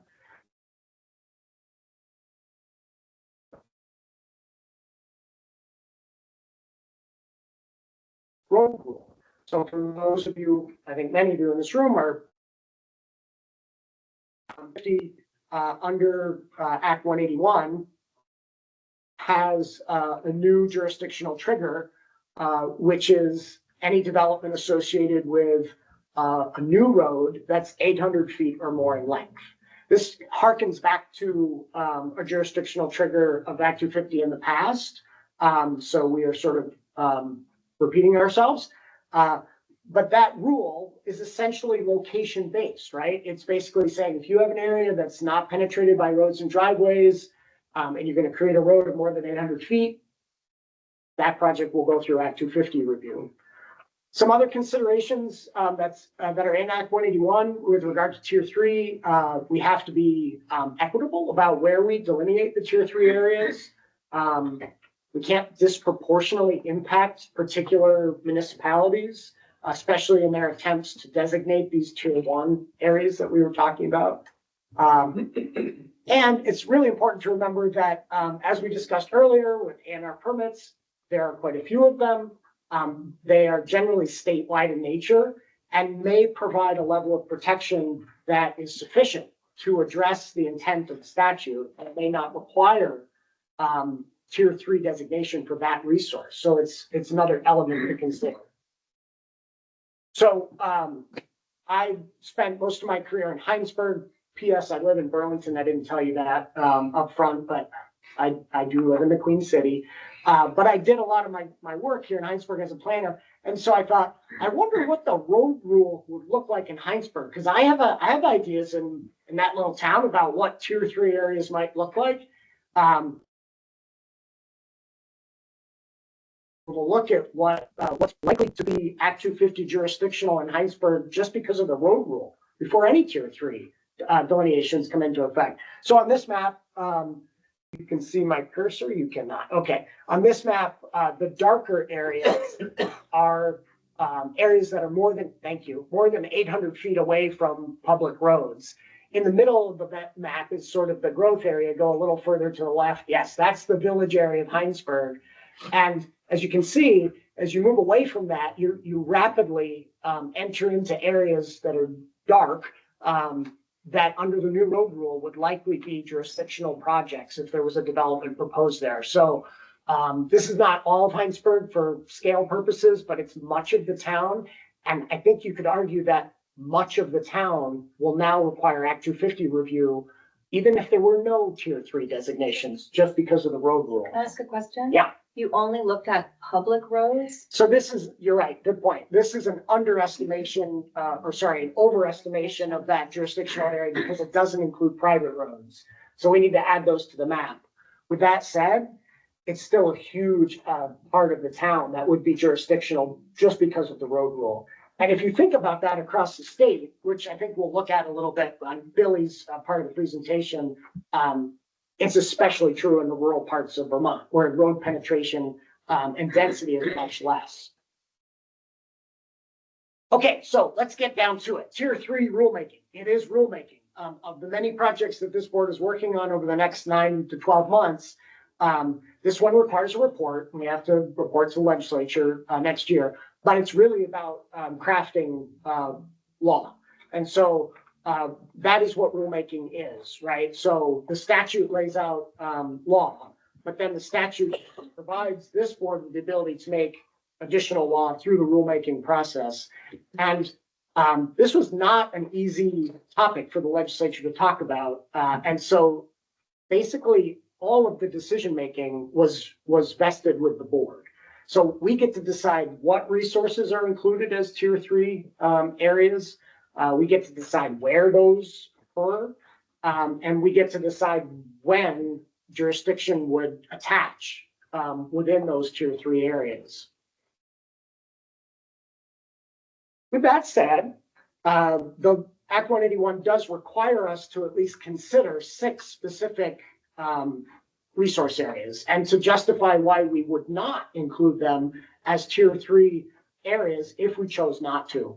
And those 6 are here: river corridors, headwater streams, habitat connectors of statewide significance, riparian areas, Class A waters, and natural communities.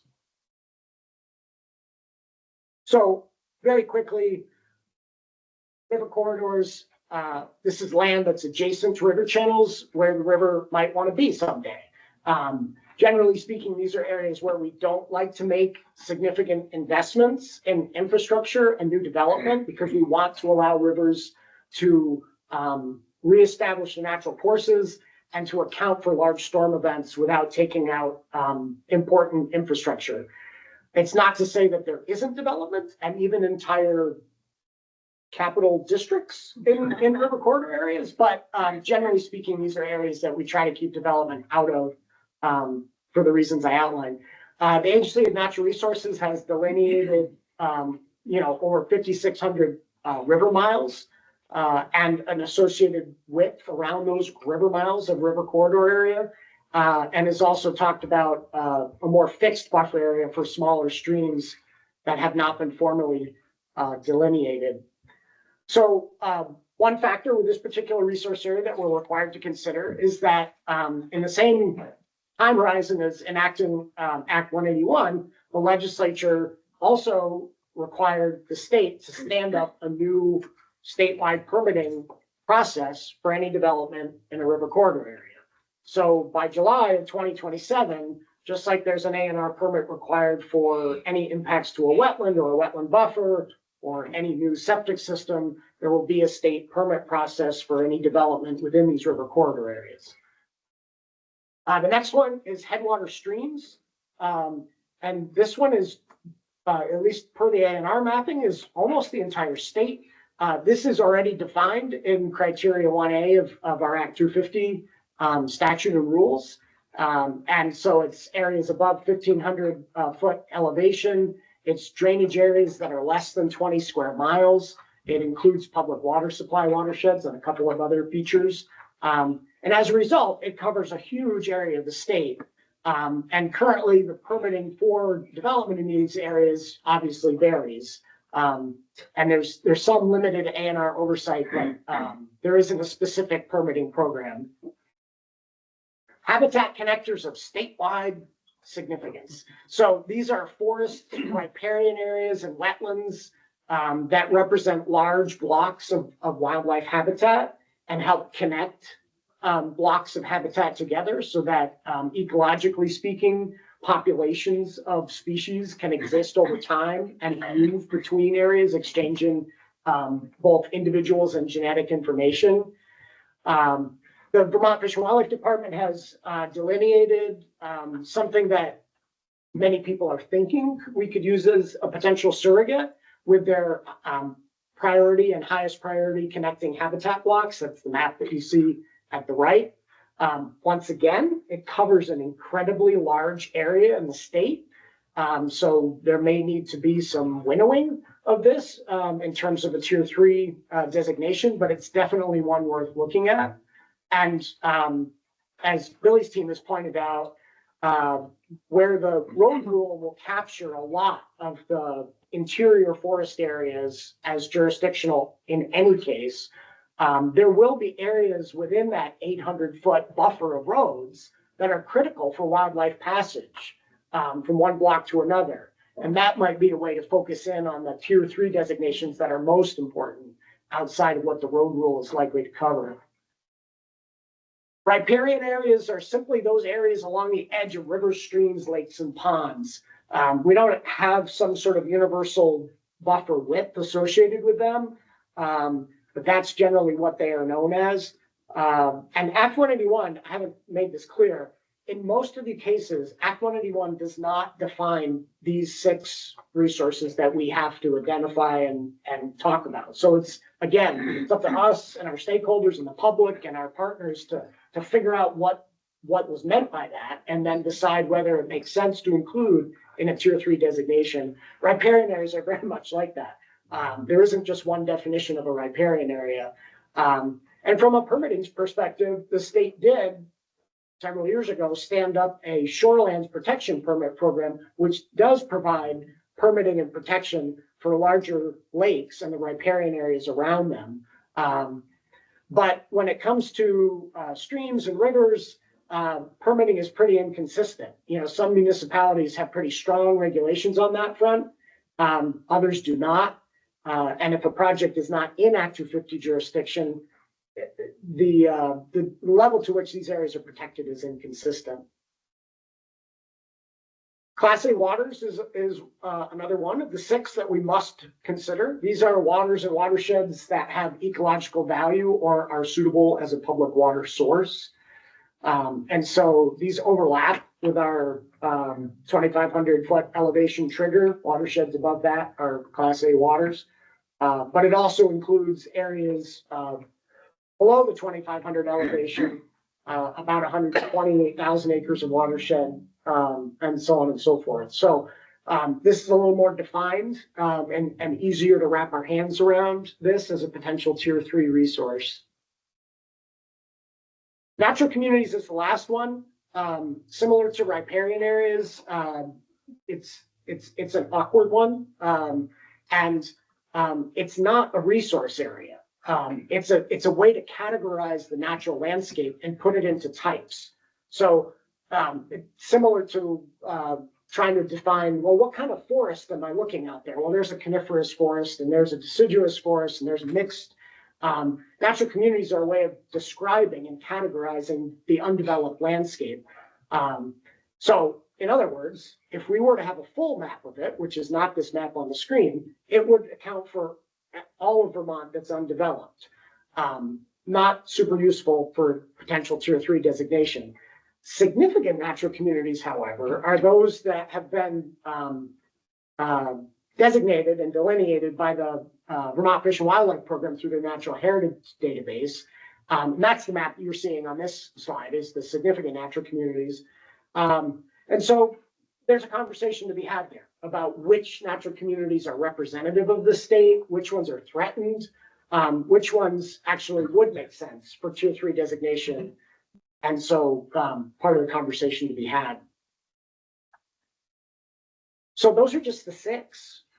I'm sure all of you know that there are not just 6 natural resource types or areas in Vermont, right? There's a whole host, and we talk about them in our regional plans, and we talk about them in our municipal plans. I know in the community that I planned for, in Heinsberg, we, in our zoning, identified primary resources and secondary resources, and we made it very clear that new development had to stay away from primary resources like steep slopes of 25% or greater, like wetlands. But we allowed more wiggle room and design standards for development in active farmland and the like. So Act 181 requires that we look at the first 6. We're not limited to that, and we won't be. And that'll be part of our discussions with the communities and the public and our stakeholders to try to better understand what other resources deserve Tier 3 designation. I do think there are some areas where we want to avoid Tier 3 designation, and I think our RPC partners were talking about some of them today. The intent is to have increased Act 250 jurisdiction in order to protect important resources. Well, we're trying to do exactly the opposite in Tier 1 areas. Those areas are not really appropriate for Tier 3 designations. However, as Janet and I have talked about, there's some question about scale, like within a planned growth area, are there still resources at a finer scale that deserve some additional level of protection? And is Tier 3 designation, which triggers Act 250 jurisdiction, the right vehicle to ensure that that happens? Open question. So this is very much a work in progress, but Rebecca, who's on the Teams meeting and is one of our staff attorneys who's a specialist in rulemaking, a couple weeks ago said, Alex, I'm glad you're thinking through all the process and what resources, because I was a wildlife biologist in my former career, and so I'm thinking about the resources. She's like, what about the elements of the rule? What does the rule need to say? What needs to be in it that might help you think about what the rule should address? So to my mind, the rule has to address which resource areas. I mean, that's the first element. We have to decide what resources deserve Tier 3 designation. The rule has to have a mapping reference. We have to understand where these areas are, whether that's a static map that we create and put up on a wall or a digital space and say, there it is, it's perfect forever. Or more likely, it's more of a living map that's actually tied to the resource mapping that ANR and others do. We need to have some sort of on-site assessment option. There's no way that we're going to get these areas perfectly delineated on a statewide map or even in a regional map. And so there's going to have to be some level of on-site assessment baked into the rules. And then we're going to need to understand what the jurisdictional trigger is. So the easiest one is sort of similar to our elevation trigger right now, which is any development above 2,500 feet. You're logging, you're in Act 250. You're doing subdivision, you're in Act 250. I'm not convinced that in Tier 3 that's the jurisdictional trigger that we're going to have, but we need to talk about that and figure out what the appropriate trigger is for development or subdivision in these Tier 3 areas. So again, very rudimentary. There may be other elements of the rules. We'll be talking about that. Here's our timeline. And the message here is that we need to get going right away. Because the rulemaking process, just like the regional plan adoption process, is very lengthy. And so my hope is that we'll start our stakeholder engagement next month in April, and the public engagement to follow in May, with the hopes of actually having a first draft of a rule by the end of June. The idea with this time horizon, as I see it, is that we have several drafting phases and we have several input phases. So I want us to have experts and members of the public who are interested as a part of the initial engagement process to help us sort of get an idea of where the rule should be going. But then I want all those folks to be able to come back and look at the draft and say, that's great, you forgot this, how about this? And for the board to be able to then redraft and go to the formal part of the process, which will be in the fall. So in the fall, we're going to actually start the formal part of the process, which, as Rebecca has explained to me, ultimately leads us to a public hearing in December, early December, so that we can get a final round of comment on what is a polished rule and make additional revisions to it before we file it with the Legislative Committee on Administrative Rules, LCAR. Some of the milestones that are sort of baked into that time horizon is that by September 22nd, at our September 22nd meeting, this board needs to be voting on a proposed rule to be able to send to ICAR and LCAR and all the other acronyms that are baked into the rulemaking process. And then you can see it sort of goes from there with a public hearing at our December 8th meeting and a comment deadline that would allow people several weeks to comment on that final rule after the public hearing. And that's it. I'd hoped to sketch out for you a little bit more about the public engagement process and exactly how we're going to make that work. But I'm still working on that. So, Do we have any more on Thursday, Alex? yes, more on the engagement process on Thursday for sure. Jen, how are we on time? It's 2:48. So we have until 3, and then we're gonna take a 5-minute break. Okay, so I think this would be an appropriate time for just a couple of quick questions on the overview, and then I want to give Billy, some time to just walk us through the web-based interface. Okay. Does anybody have thoughts or questions? Chris, go ahead. So, and so the rulemaking, just, sorry, my recollection is correct. It's just for the jurisdictional definition, right? It's not what you can do in tier 3. It's just when is jurisdiction triggered, right? It's essentially that, but we will be deciding where's tier 3 on the landscape, what comprises it, and when does jurisdiction trigger in those areas. Yes. But it's not detailing out, yes, you can build here, no, you can't, or? No, because in my mind, all it does is say whether you're in the Act 250 process or not. And if you're in it, then it's the 10 criteria as we know them The today. reason I want to clarify, I think there's a lot of confusion in the public that by virtue of the fact that you're in tier 3, you can't do anything. Because I hear this all the time. So just as you're doing your outreach, I may just want to clarify that. Right. That's what. The other thing, and this may be another question for later, but have you guys talked about the role of regional planning once the jurisdiction is defined? Is there a role? I think if you talk to 11 RPC directors, you're going to get 11 different answers. I don't think we've talked about it yet. We haven't, but I know that the future land use maps are a part of the conversation. And criteria 10 in Act 250 is all about that. Yeah, that's what I thought. Okay. I've heard some mention that we don't have to map it. We don't have to do anything with that. But I think one of the we'll confusions. deal with that. And from my perspective, no. Yeah, one of the confusions we heard at the last regional meeting in the Essex District office from those RPCs is that they were hearing from communities that if the RPC maps their part of their town as rural conservation as a future land use type, that's the same as tier 3 and everything in it will be Act 250 jurisdictional. And that's not the case. Right. We're not moving in that direction. The statute doesn't instruct us to move in that direction. It instructs us to think we can think about that, but I think where it really talks about, resources is these actual resource areas. Any other, go ahead, Annette. Yeah, one example of what you were talking about in terms of areas that are in exempt areas. Cambrian Rise, you familiar with that in Burlington? Big Yes. development, right? There was a wildlife corridor there that because it went through Act 250, got identified. And if, for instance, all of Burlington is exempt, then you don't get to protect those unique That's, resources. can I jump in on because I sort of like the tier 1A areas.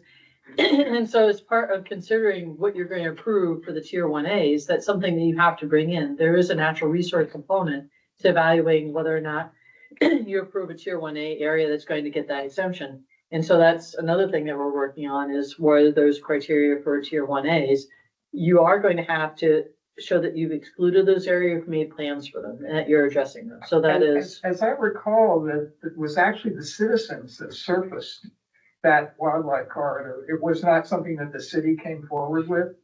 So that's another part of the citizen process that when it gets excluded, this is a few years ago, but that was my recollection, was that it was the citizens found that the city had actually got this report. Now Burlington has a very close relationship with a wildlands, an urban wildlands program. But other cities and towns across the state probably don't. So it's something to pay attention to, certainly. But I do think it is important to dispel the notion that tier 3 is a no-build area, because I think that is what is being misunderstood. And that the rural conservation is tier 3. Yes, so let's just put it on the record for everyone. Tier 3 does not mean no development. It means you go through Act 250 review. And we can talk about, the statistics about how many projects that go through Act 250 review are approved and during what time frame and all of that. That's what tier 3 means, is that if there's an Act 250 process for development in that area. So for instance, these different categories that you're going to apply, let's say that there's a high priority forest block that's affected.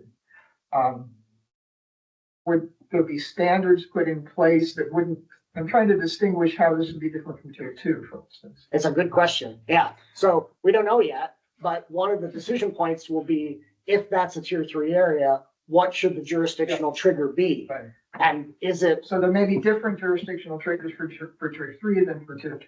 And there may be. Yes. There Criteria better for be, tier otherwise why are we doing this? Yeah.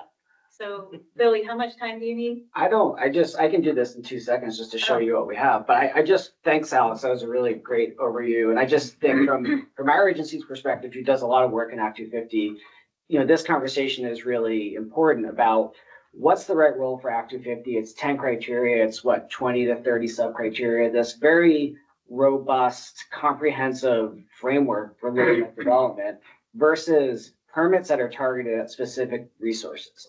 And if your goal is to really protect a wetland or a riparian area, are you better served with a standalone permit program that is just focused solely on that rather than the weight and complexity of Act 250 that's looking at a whole range of other things once that comes into jurisdiction. So I know that's something that we're going to think about as we go through this process.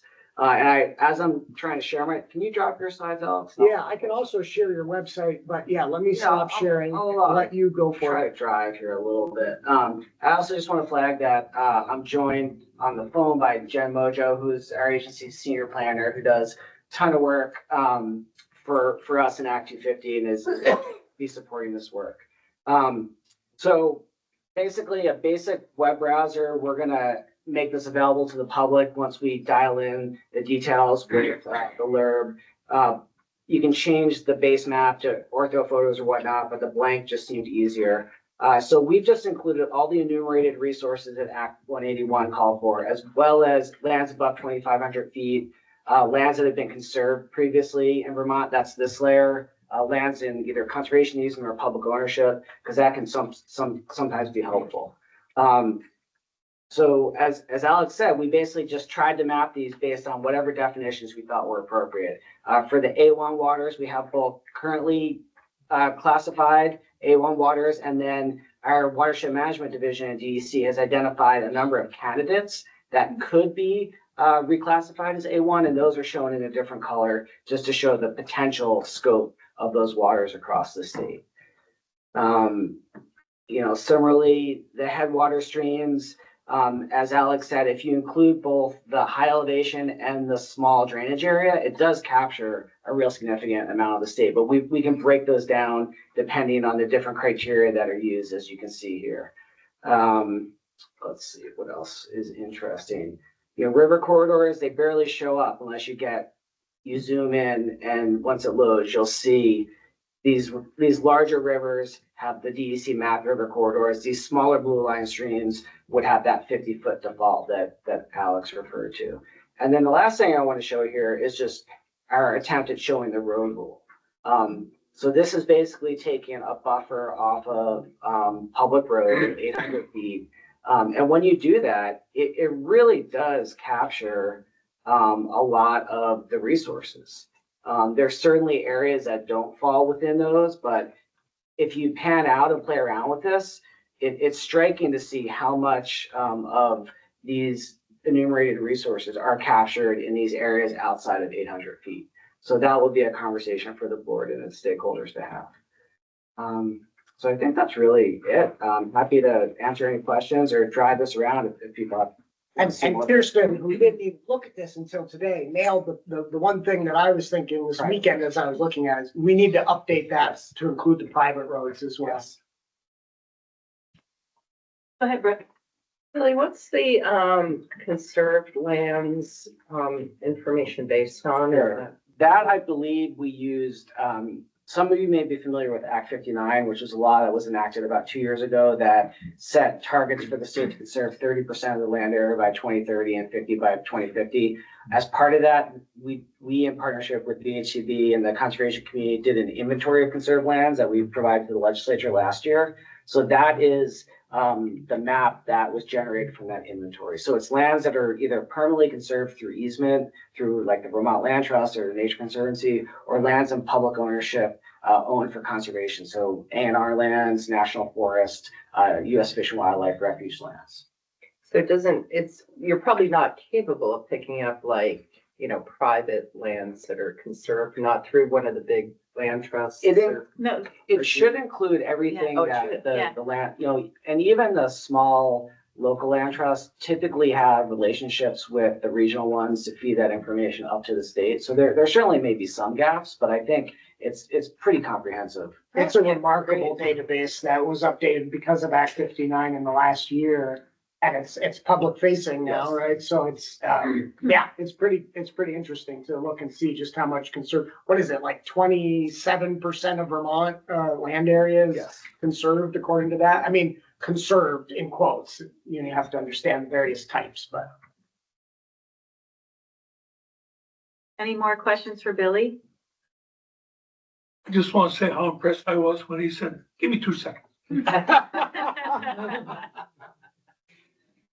I loosened the jar for him. That's all that happened, Mike. Alex did it all. I just had to show you the pretty pictures.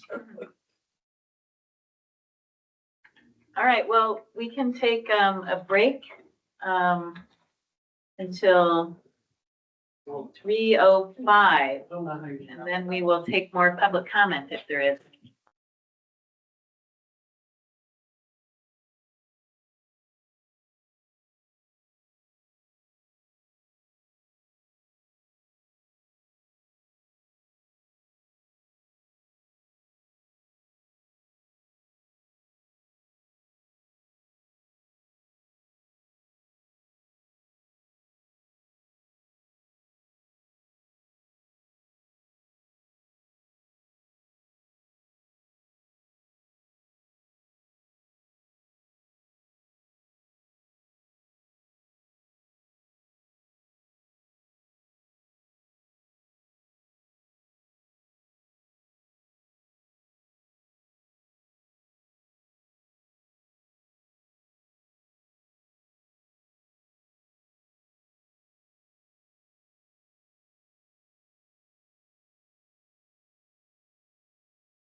Looking around, Am I the only paid one left? nope, Okay, I feel that. you're not. We have, public comment on non-agenda items is our next, item on the agenda. Do we have any public comment on non-agenda items? No? Yes? Go ahead, Annette. We knew we could count Might on as you. well. Annette. Come on, We knew we Annette. could count on you. Yeah. I know the focus is on housing, and I might have said this before, but because you're in Rutland County, I'll point out that what I get complaints about mostly is quarries. We have more quarries in Rutland County, and it's a big problem in terms of enforcement compliance. The slate quarries aren't regulated at all through Act 250, and A&R basically doesn't regulate them. So I just wanted to keep putting that sort of on your radar, that Act 250 isn't just about housing, and that there is work to be done, I would say, in terms of compliance of operating quarries to make sure that they are being good neighbors. Thank you. Go ahead. I'm not good at public speaking, and I'm not sure. My name is Tracy Porter. I'm from Danby, and my complaint is about a quarry across the road from me. Been here for 15 years. The stench from the asphalt is so bad, you can't open your windows when it's night out. The dust from it is awful.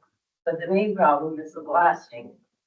Last November, the gentleman blasted and moved my furnace. The vibration was so bad. And nobody, I've called Act 250 over the last 15 years. Many times I've called the Pollution. Air Force. I've called it. And nobody does anything. And now it's to the point people are moving out of the village if they can afford to, because of the stench, the blasting, the damage. And the people that want to, like, I want to move out in the worst way, but we can't afford to with the current prices of housing and stuff. And we're nearing, retirement age. And he goes around and he threatens people. He's had the police called on him for threatening somebody because they dared to complain about it to him, the damage. And he just, it's ridiculous. And nobody in the state will do anything about it. Nobody goes to see if he's complying. He's broken just about every condition of his permit. I have proof of it, but nobody ever wants to see it. Nobody ever does anything. You've got to have compliance, more compliance officers, or you have to check these quarries more often. And don't give them a week's notice and say, we'll be down there to inspect you, because then he gets rid of all the stuff he's not supposed to have up there.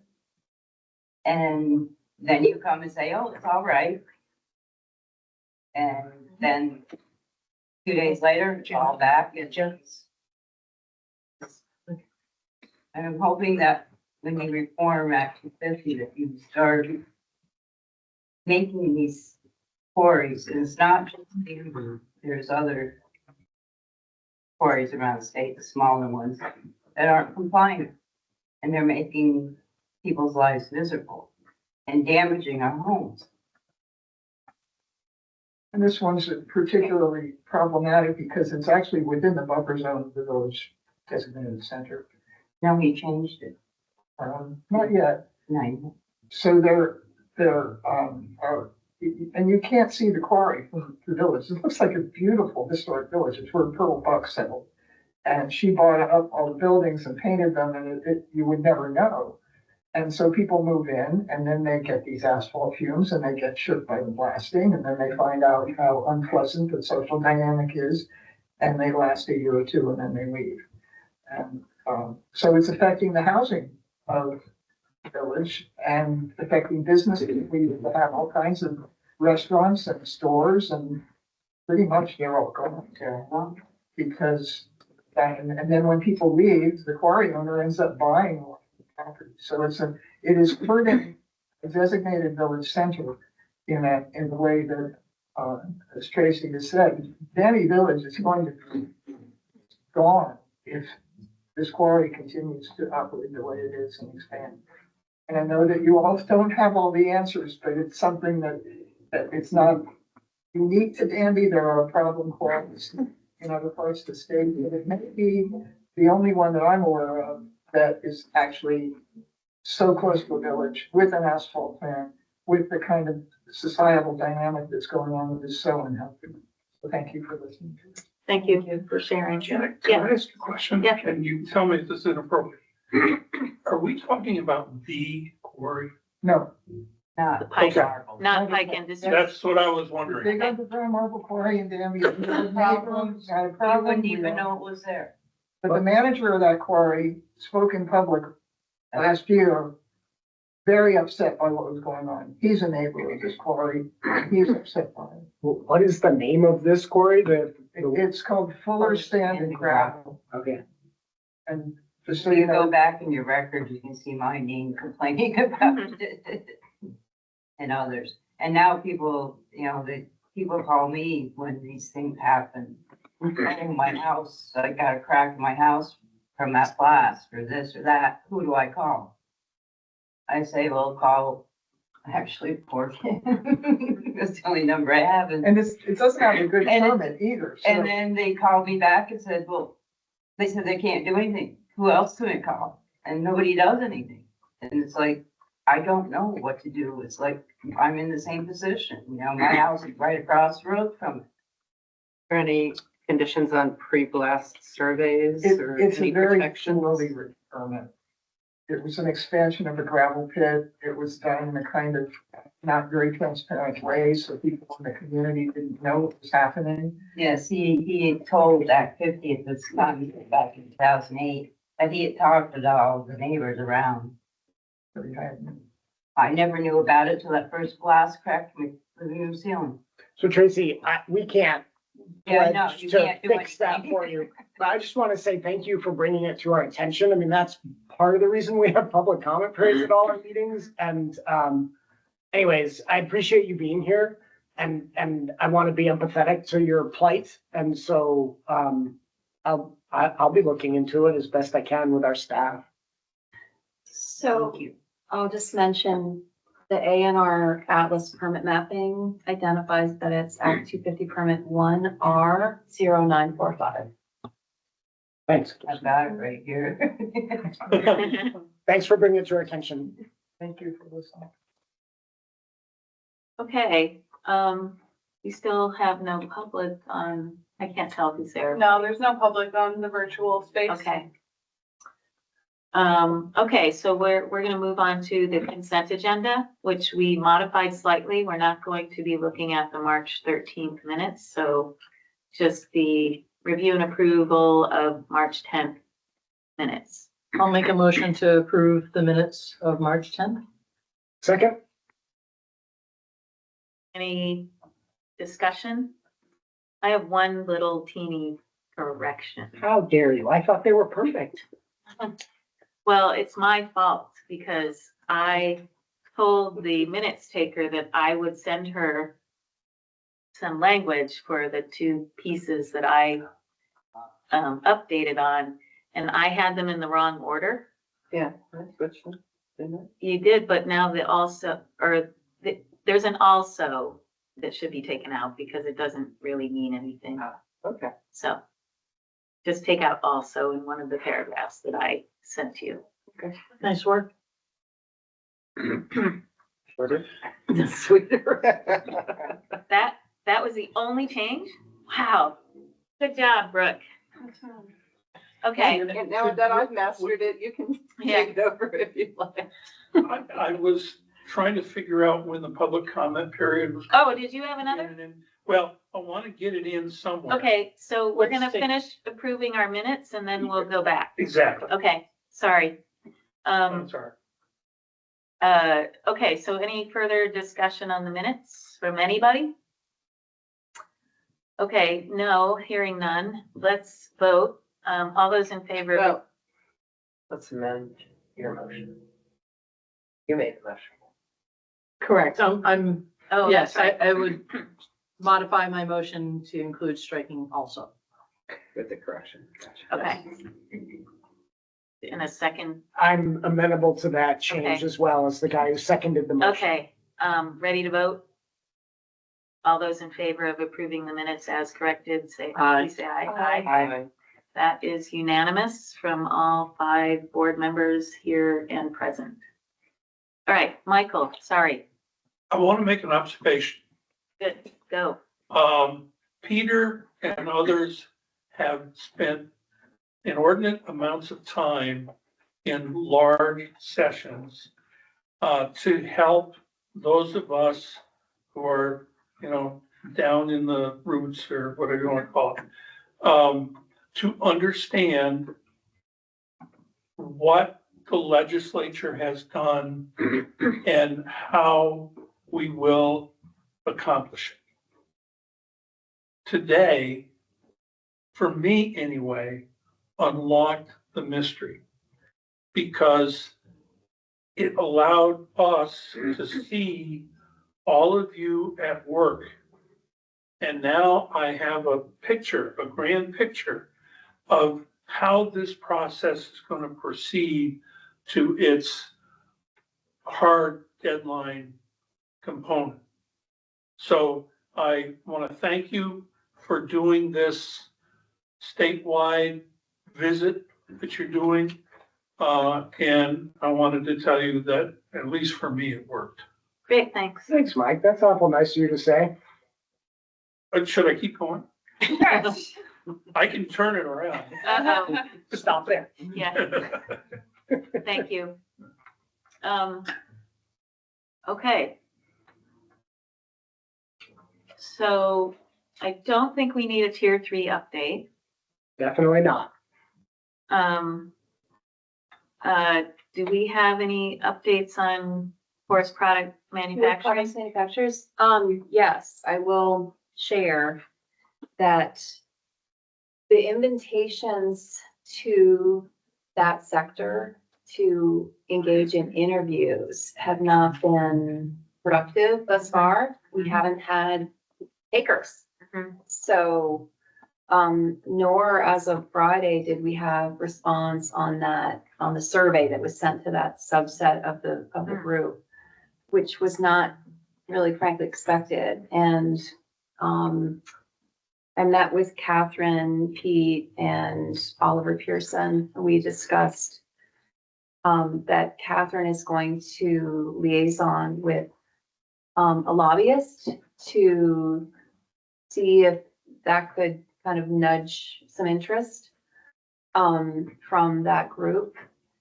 Otherwise, the file review is continuing, and she and I are meeting this week to brainstorm how to get at some of that information. So that's where things stand. Okay. And the lobbyist, that's for the trade organization to kind of reach out to those members and say, hey, have you considered this? Yeah.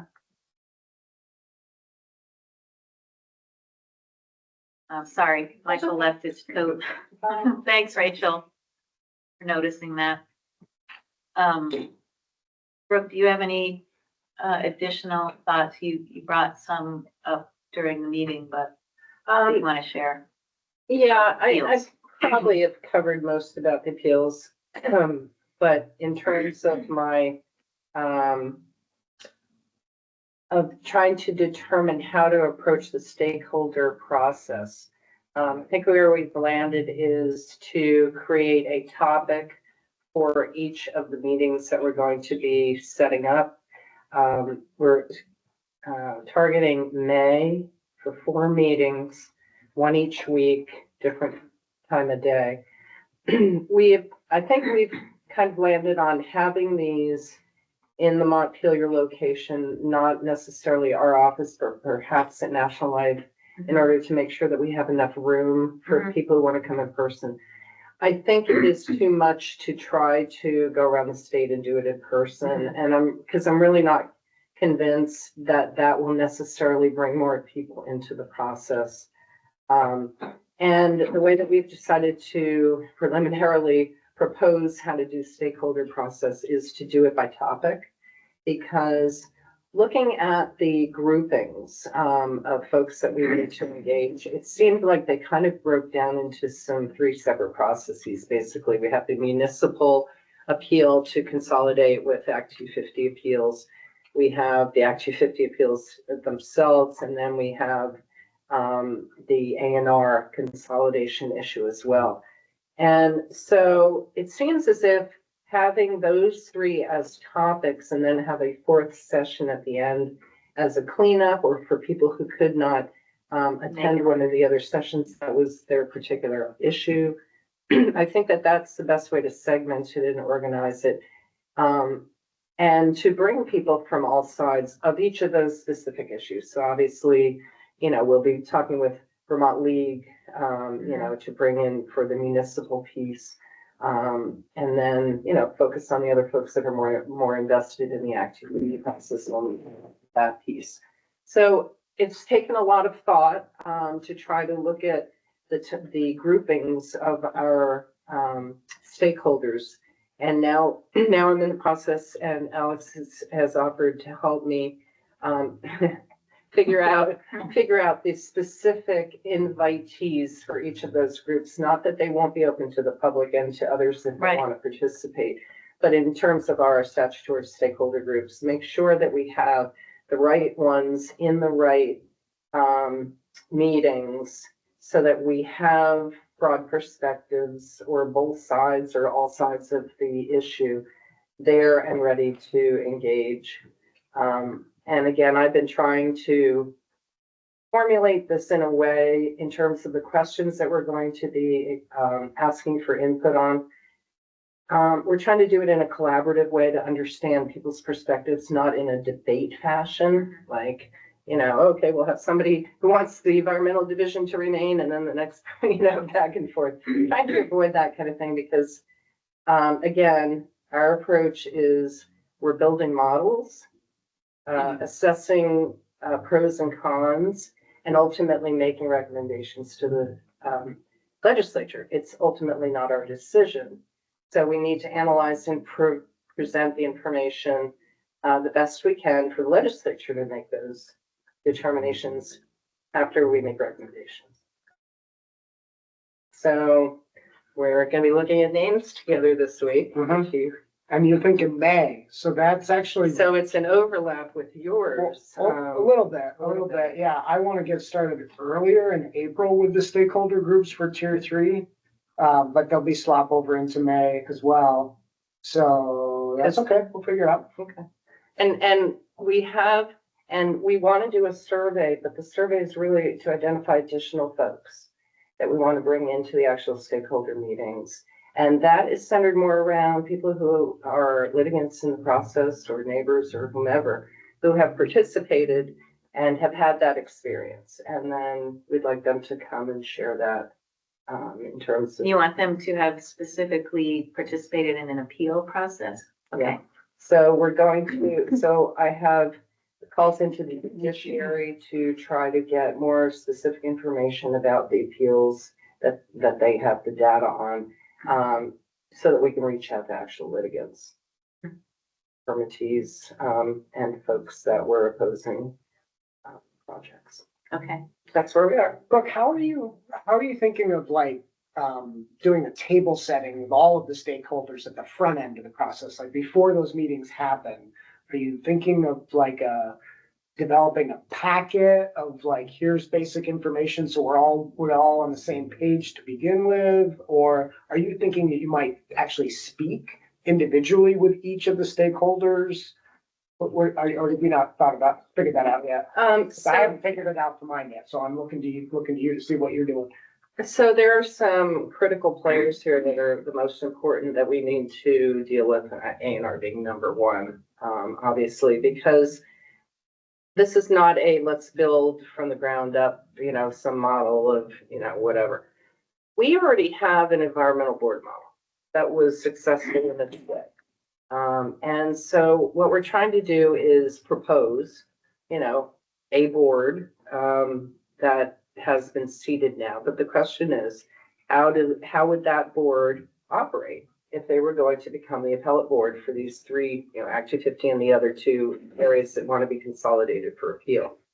And so the question is, what are the components of those models? And what I plan on doing is to create like an outline. This is what we're going to discuss today. If we're doing the municipal appeal piece, then what we're going to do is say, here's the skeleton we need to flesh out.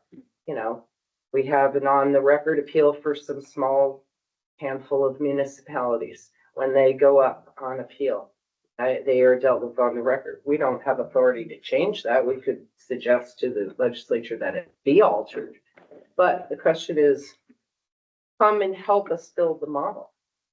What about the standard of review? Do you want to know? Do you want on the record? Or do you want on the record and then hybrid so that we can add additional evidence when they Sure, come up on the appellate board? And what are the pros and cons and all, Right. but my So, question no, was I'm more not- about, are you doing any table setting with the stakeholder group before the first meeting? Beyond telling them the schedule for the meetings and hoping that they come to the right one, like some sort of initial outreach or? Yeah, but I'm not gonna be interviewing people individually. I'm gonna be sending out like. I thought you loved that. You started talking to so many people. No, I have, but not the broader. There are too many. There are too many of them. I don't have 3 years to do this. Remember, they're shortened my deadline to November. No, what I was doing initially in talking with stakeholders over the phone, those were the agencies I'm trying to connect with. And for example, I spoke with David Mears because he's the chair of the environmental board's environmental lawyer division. And so I wanted to reach out to him as the head of that group to say, how best to engage them? Do we send out a survey or should we invite them to the actual stakeholder process? I was trying to get his thoughts on how many people do you think that will engage? And also trying to get a diversity of viewpoints. Because many of the stakeholder lists have the usual suspects when it comes to lawyers, and they're all the big Burlington firms. And, we don't need 5 of the big Burlington firms that all represent the same type of permittee. We need to make sure that we have certainly that represented, but also smaller developers, the lawyers that are the environmental lawyers that, if you want to call them that are representing the neighbors or municipalities.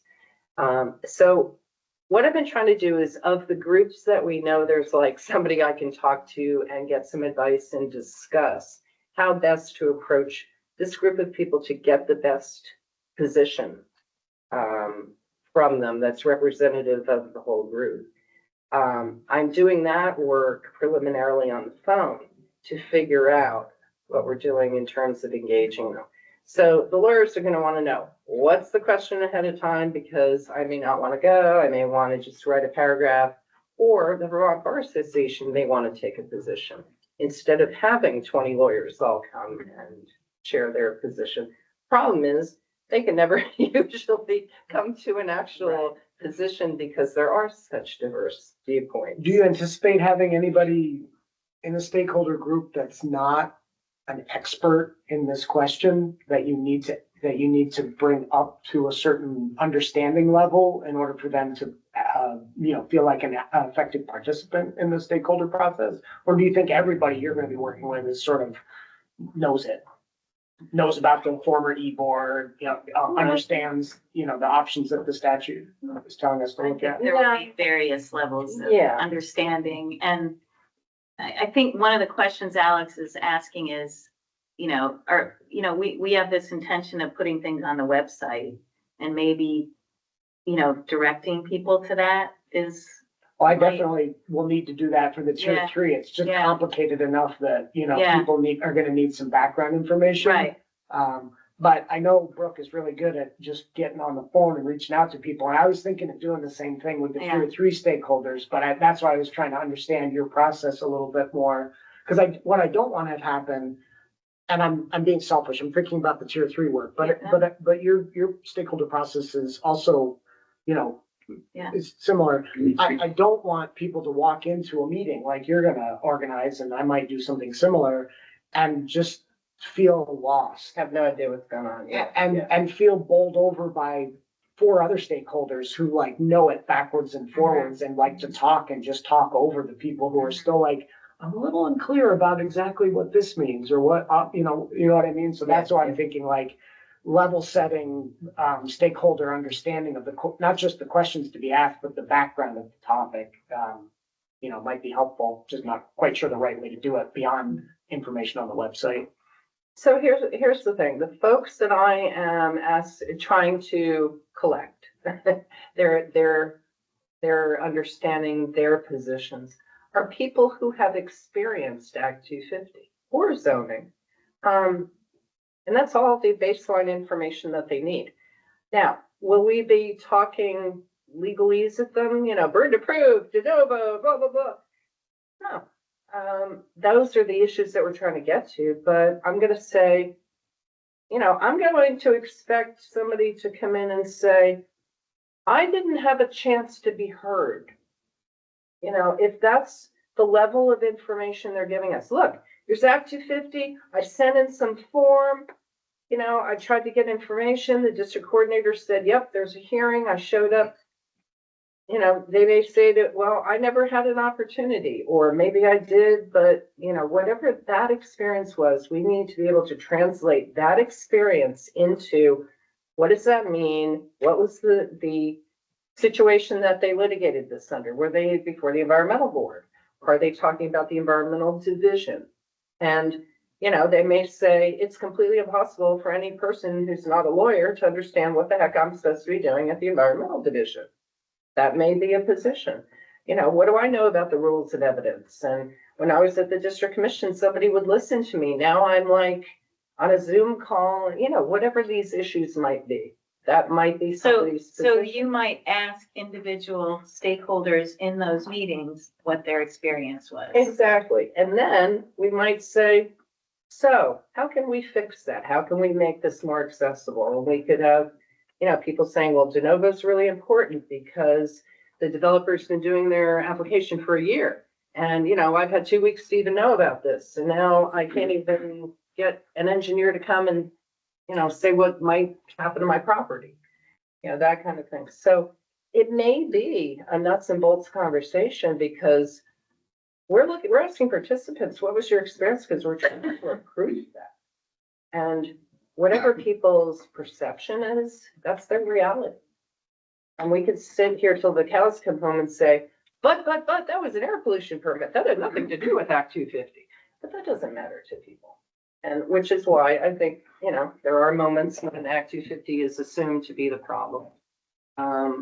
But this is about trying to figure out implementation. How do we make this better? We have to give the legislature, you know, a report about this is the current system. This is a board system or 2 board models so we could move to. And this is which one that we think is the best to serve the people that come to these stakeholder meetings and say, when do I get an opportunity to be heard?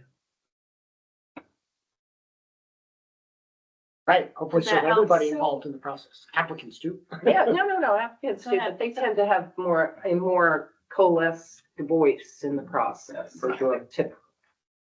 Well, I was just gonna say, for the wood products study, it is the plan to compile the preliminary information that's been gathered and then, you know, table set for the conversation. You know, have an agenda, maybe highlight some obvious known questions that you hope the group will help answer. So, I mean, that's how we're envisioning that will occur. I think the tough thing that Brooke has, whereas a lot of your stakeholders are people that have that direct, I think in the appeals process, particularly with that listening, you might get people that haven't necessarily even been through the appeals process, but have a very strong opinion about the appeals process. I think one of the things that's come up topically have been the people that have dropped the number of housing units or reconfigured their project because of the threat of appeal.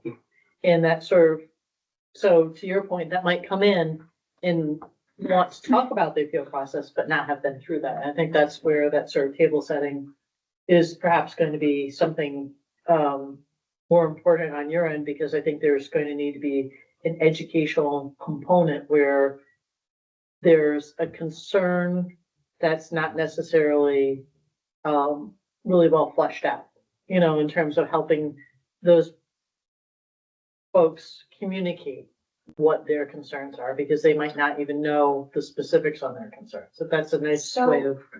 I guess what I would say is, I think that's true, and I think we've known that that's occurred, like people have reconfigured their projects and do all the time. You know, they configure them right up to the jurisdictional threshold to avoid triggering the complexity of Act 250.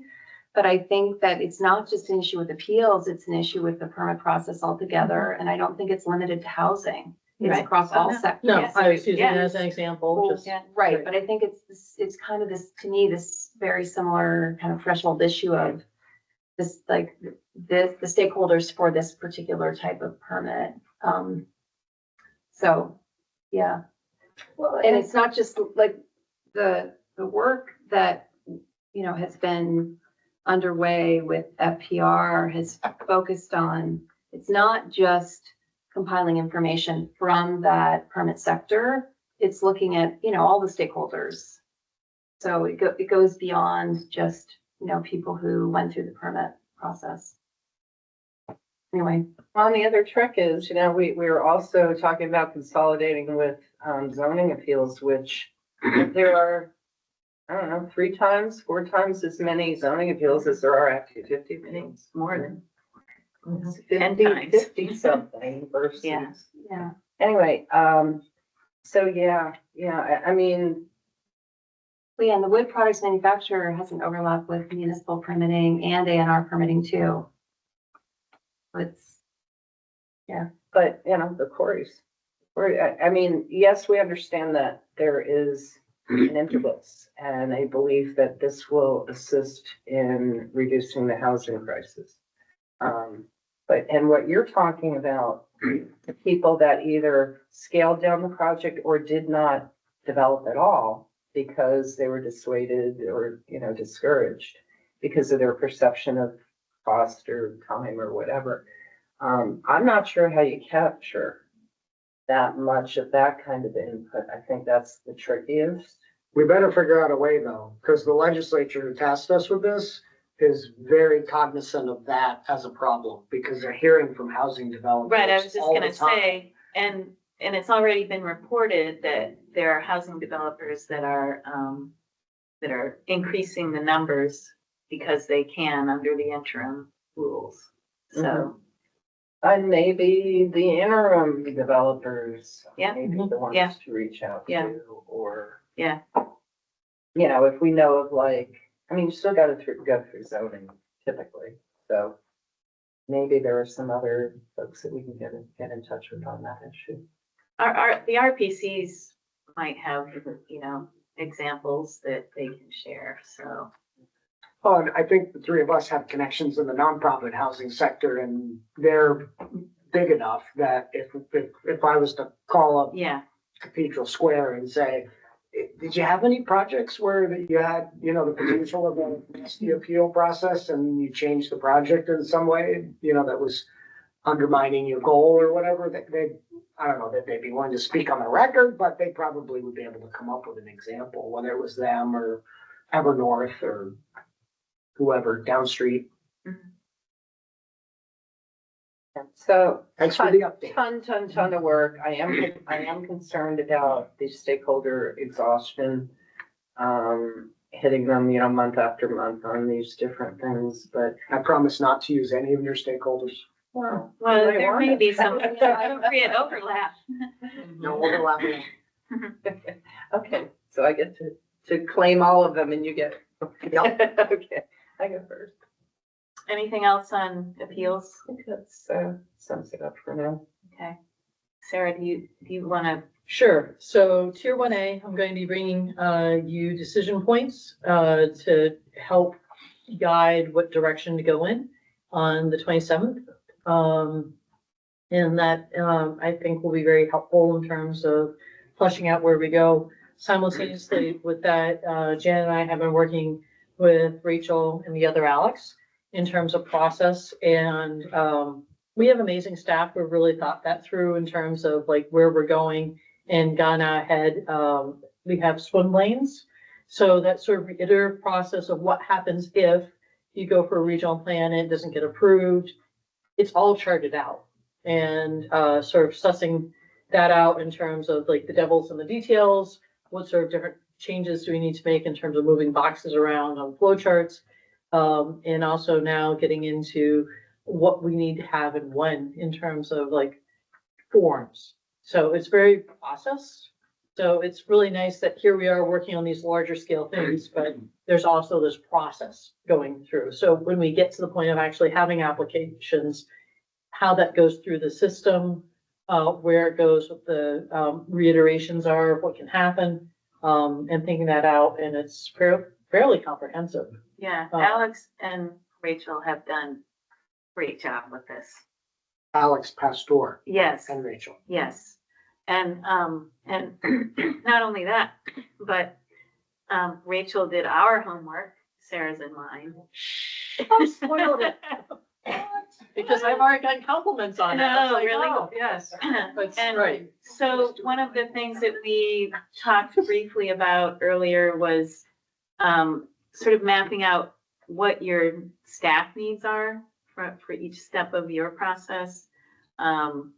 So that is something else that we've gotten a lot of staff support with, the two of us. So thank you.